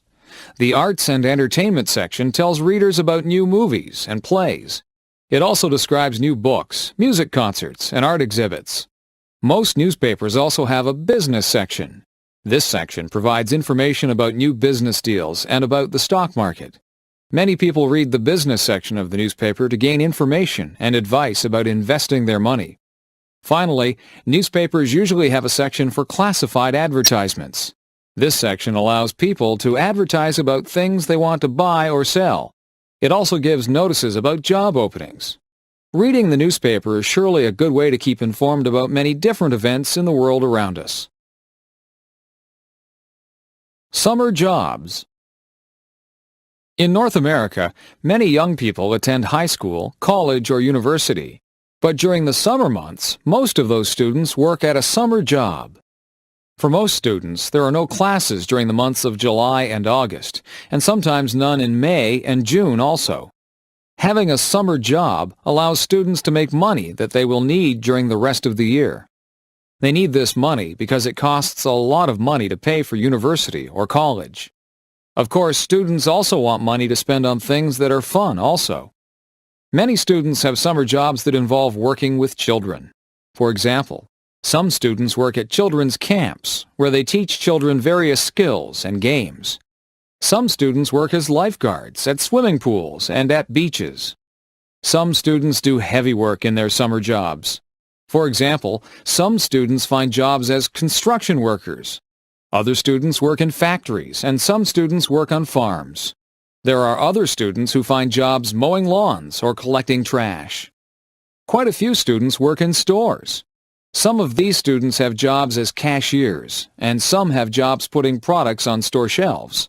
Other students work in restaurants, as waiters, or as cooks. Other students work in offices. Some of them work as assistants for other employees. Their tasks might include typing letters, programming computers, or delivering mail. Some students enjoy their summer jobs very much, and they find those jobs to be a pleasant break from studying. Other students do not really enjoy summer jobs, but find their jobs to be a nice way to make new friends. But nearly all students who have summer jobs are pleased to have the chance to earn some extra money. Eating out. Many people enjoy the experience of going out to eat at a restaurant. It is enjoyable to eat one's favorite foods or to try some entirely new food. Going out to a restaurant is also fun because it allows a change from the usual routine of eating at home. There are many different kinds of restaurants. One popular type of restaurant is the fast food restaurant. When ordering fast food, you must first wait in line at the front of the restaurant and then order food from the counter. After paying, the food is quickly delivered and you can then take the food to a table where you can enjoy your meal. In most restaurants, you don't have to go to a counter to order your food. Instead, you are taken to a table soon after entering the restaurant. There, a waiter comes to give you a menu. You can choose your meal from the foods that are listed on the menu. After ordering, it takes some time to prepare your food. After a while, the waiter brings your meal to the table. When you are finished eating, the waiter brings the bill or check. You then pay for the meal and leave some extra money as a tip for the waiter. In some restaurants, the waiter does not bring the meal to your table. Instead, after you are taken to a table, you then go to a counter called a buffet. There you can select different types of foods, such as salads, soups, meats, breads, vegetables, and desserts. After putting the food on your plate, you return to your table. After eating, you can return to the buffet to get more food. Other restaurants can be very fancy. They may have beautiful decorations, and they may have food that is prepared by expert chefs. These restaurants may also serve fine wines with the food. Of course, these restaurants are very expensive. At these restaurants, it is often necessary to reserve a table by telephoning the restaurant in advance. Different restaurants specialize in different kinds of food. Fast food restaurants may specialize in hamburgers or chicken. Some restaurants specialize in steak or seafood. Other restaurants specialize in foods that belong to a certain nationality. For example, many restaurants specialize in Italian, Mexican, Chinese, Indian, or Thai food. Eating out at a restaurant can be a fun and tasty experience. What is your favorite kind of restaurant? Radio stations. When I drive in my car, I like to turn on the radio. By listening to the radio, I can enjoy music and learn the latest news while I am traveling from one place to another. Of course, you can also listen to the radio at home or even at work. Listening to the radio is a popular activity for many people, and each city has many different radio stations. There are many different kinds of radio stations. Some radio stations provide news and information. Other radio stations have a talk format, where listeners can call the radio station's experts to discuss political affairs or to ask for personal advice. Although there are many radio stations that provide news and opinions, most radio stations are mainly devoted to playing music of some kind. For example, some radio stations play the songs that are currently most popular, often called the top 40 songs. Other radio stations specialize in particular types of music. There are some stations that play only classical music. Other radio stations mainly play jazz music. Some very popular radio stations play hard rock music. Others specialize in country music. Some people prefer radio stations that play rhythm and blues music. Still other people enjoy radio stations that specialize in soft, easy listening music. If you have a favorite kind of music, or even if you like to listen to all kinds of music, you can probably find at least one radio station that you will like. In addition to news and music, some radio stations provide other kinds of entertainment. Sometimes, a story from a book will be told over the radio. Occasionally, the words of a theatrical play may be heard on the radio. Even in the age of television and computers, the radio has remained an important source of entertainment and information. People will surely listen to the radio for a long time to come. Being a good citizen. Every society has laws that regulate the way people behave. A good citizen should obey laws. However, there is more to being a good citizen than merely obeying laws. There are many other things that people can do to make their society a pleasant one for every person. One way to be a good citizen is to be polite in everyday activities. For example, when passing through a door, a considerate person will hold the door open for a person who is close behind. Holding doors open is especially important when someone is carrying a heavy load. Being a good citizen is very important when traveling on the roads and streets. Pedestrians, bicyclists, and car drivers should all follow the rules of the road. Bicyclists should yield to pedestrians, and car drivers should yield to both bicyclists and pedestrians. Drivers should also allow other drivers to merge into their lanes. Also, drivers should avoid honking their horns except when this is necessary. A good citizen will also avoid doing things that interfere with others.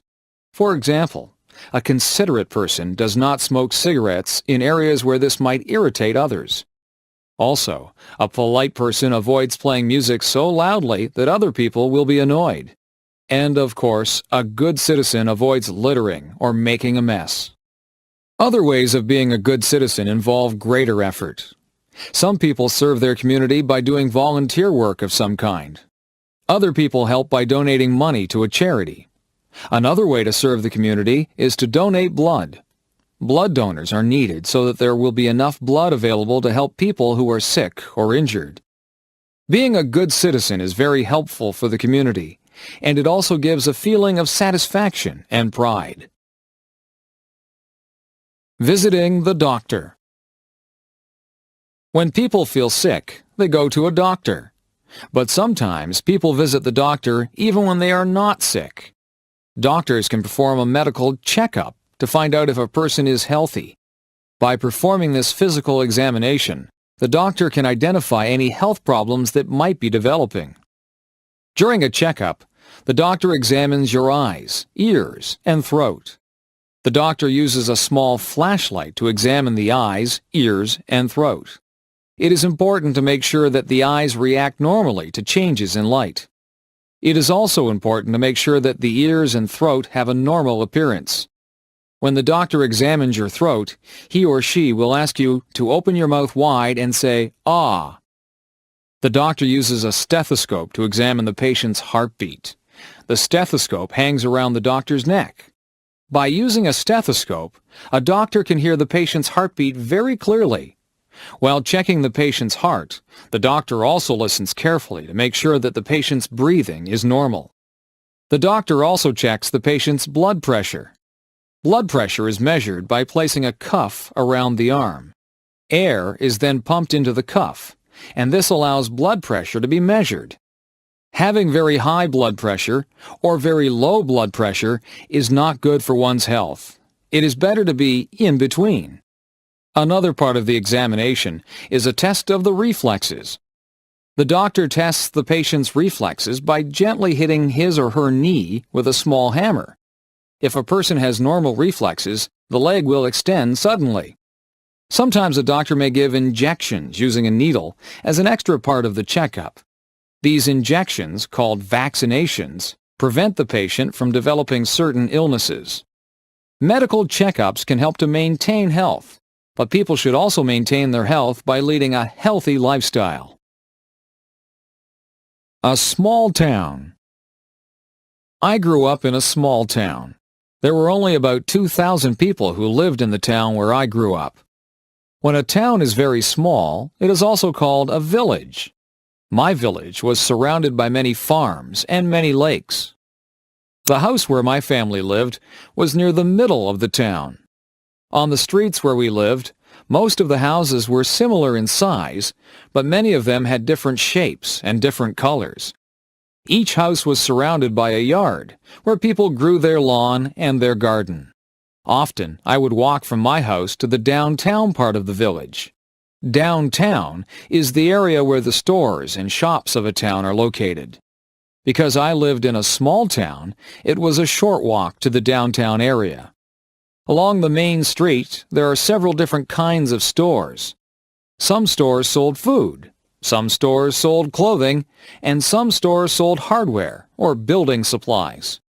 It was also a short walk to the schools in my town.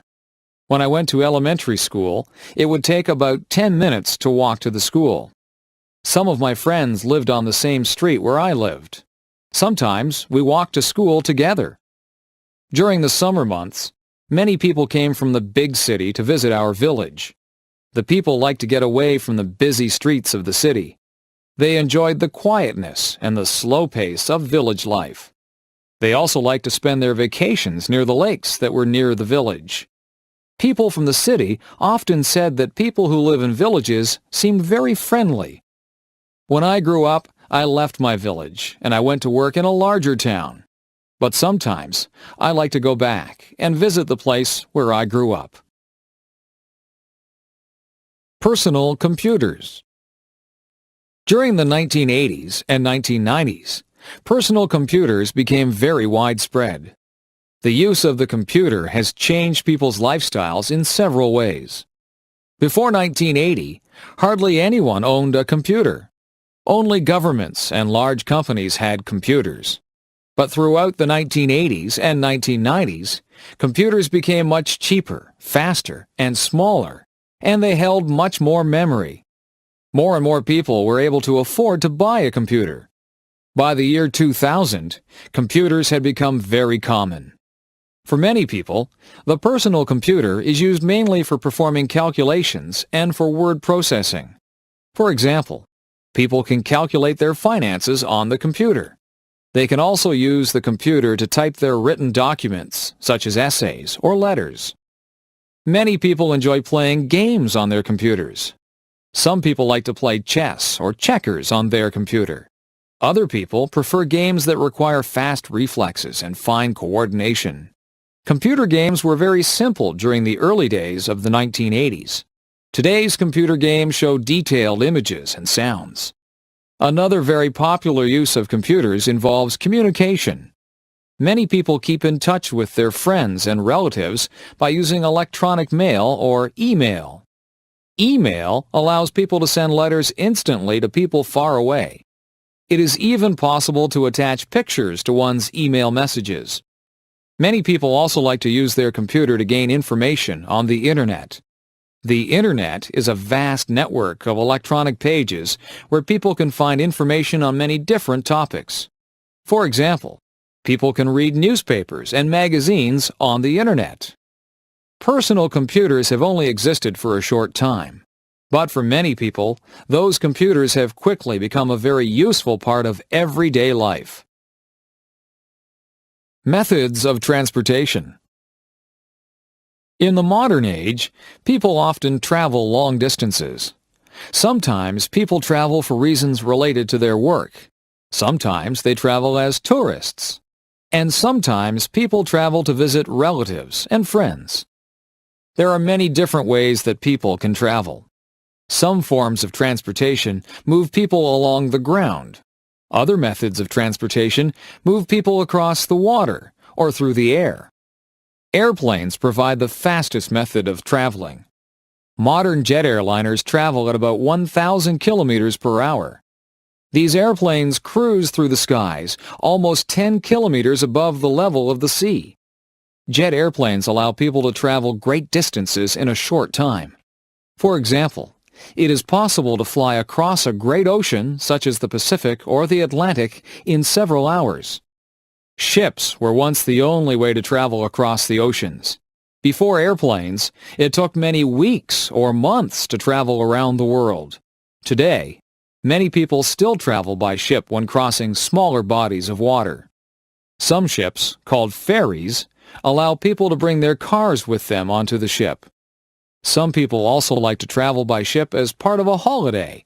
These holiday ships, called cruise ships, stop in several interesting ports along the voyage. Trains are very popular in many places. In some places, such as Japan and France, trains travel at high speeds of about 300 kilometers per hour. These trains move people throughout the country very quickly and efficiently. Trains are also used to move people over short distances, such as the trip from one's home to one's workplace. Buses and cars are also widely used for transportation. Some people travel by bus or car for only short trips, but sometimes buses and cars are used for very long journeys. In North America, many people have driven across Canada or the United States in their cars. The wide, smooth roads allow cars and buses to travel quickly from one place to another. There are many different methods of transportation. Which one do you think is the best? A life experience. My friend Lanny and I went to Burger King yesterday. We ordered a big order of French fries and a couple of drinks. Lanny got a strawberry milkshake. I picked out a table near the window so we could look at the people passing by. As we were sitting there, we heard our favorite song, Butterfly, by the band Crazy Town, come on the radio. We looked at each other with big grins on our faces and started singing and dancing. It was great fun. Many people began staring at us, wondering why we were so happy. We didn't care. We just kept on moving and enjoying ourselves. The song ended and we were almost finished our food. We sat and talked about what was happening in our lives. She had just bought 4 new t-shirts for the summer. The new sandals she had gotten for her birthday had given her really bad blisters on the sides of her feet. When she wore other shoes, she had to wear band-aids on the blisters. I told her that I had bought 4 new CDs. I love music. As we finished our conversation, we finished off our drinks. I like going out with Lanny and talking. Lanny is my best friend, and I can talk to her about anything. I am glad I have her to share my life with, even if it is as simple as going to Burger King and eating French fries. Lanny and I are planning to travel together, so we are trying to save our money. Our French fries and drink only came to about $6, so we didn't feel too bad about spending our money. I wonder, though, if McDonald's would have been cheaper. Airplane ride. Tasha signed a piece of paper which gave her a chance to win a free airplane ride. She put her name, address, and telephone number on that piece of paper. A few days later she got a telephone call. It was the man that was holding the ticket draw. Tasha didn't think she would win, but the man on the telephone said she did. She listened as the man told her where she would have to go to get her free airplane ride. She had to go near the town of Grimsby. She was allowed to pick a friend to go with her on the airplane ride. Tasha was so happy. She asked her twin sister Tanya to go with her. Tanya was very excited. Neither of them had been on an airplane before. When they got to the airplane center, Tasha and Tanya were nervous. They knew the airplane was small, so that meant only the pilot and them were going to be in the plane. Their mum took a picture of them beside the plane before they left. Tasha and Tanya hopped into the plane. They put their seatbelts on and got ready for takeoff. Tasha got to sit in the very front, right beside the pilot. Tanya sat behind Tasha. The girls laughed nervously as the plane started rolling down the runway. They went faster and faster, trees passing by quickly. There was a powerful surge making everyone's head jerk back. The plane started lifting off the ground. Up, up, and away! They were up off the ground and flying high in the sky. It seemed as though they could get anywhere within a matter of seconds. They flew from Grimsby to Beamsville, where they saw their high school, then on to St. Catharines, and then Niagara Falls. They even flew over top of their house. They took pictures of their house. They could see their pond from way up there, too. The pilot asked Tasha if she wanted to fly the plane. Sure, Tasha said. So Tasha took the steering handle and began to fly the plane. She didn't really know how to fly it, so when she pulled the handle down, the plane shot upward. Both of the girls squealed. Tasha leveled the plane and flew smoothly from then on. Soon it was time to go back to Grimsby. The pilot took over again. We braced ourselves as the landing strip got nearer. The landing went smoothly with Tasha and Tanya beaming as they looked out at the ground. They hopped off of the plane, thanked the pilot, and ran to tell their mum about their wonderful experience. A rainy day. The clouds were very gray. There was a loud boom that came from the sky. A bolt of lightning struck down a tree. All of a sudden, buckets of rain came pouring down. Jane and Bill were walking in a park when the rain started. Jane wanted to take pictures of the flowers, but the rain got her camera wet. She had to put it away so that it wouldn't get ruined. Jane was going to hide under a big tree to stay dry, but Bill told her that was not a safe idea. He said that she could get hurt if the lightning hit the tree. The tree could break and fall on her, or the lightning could even hit her. The air was very chilly. Jane and Bill put on their sweaters and raincoats to keep warm. Jane took her umbrella out and put it up. They both walked under it to stay dry. The ground was really wet and muddy. Bill and Jane were very glad that they remembered to wear their boots. They ran through the puddles, getting mud and water all over the back of their pants. As they were running and having fun, they saw some ducks. There were 5 of them splashing around in a pond. The ducks were not afraid of water. They swim in the water all the time. Jane and Bill saw some big bullfrogs near the pond. The frogs jumped into the pond when they heard Jane and Bill coming. After a little while, Jane and Bill decided to go home.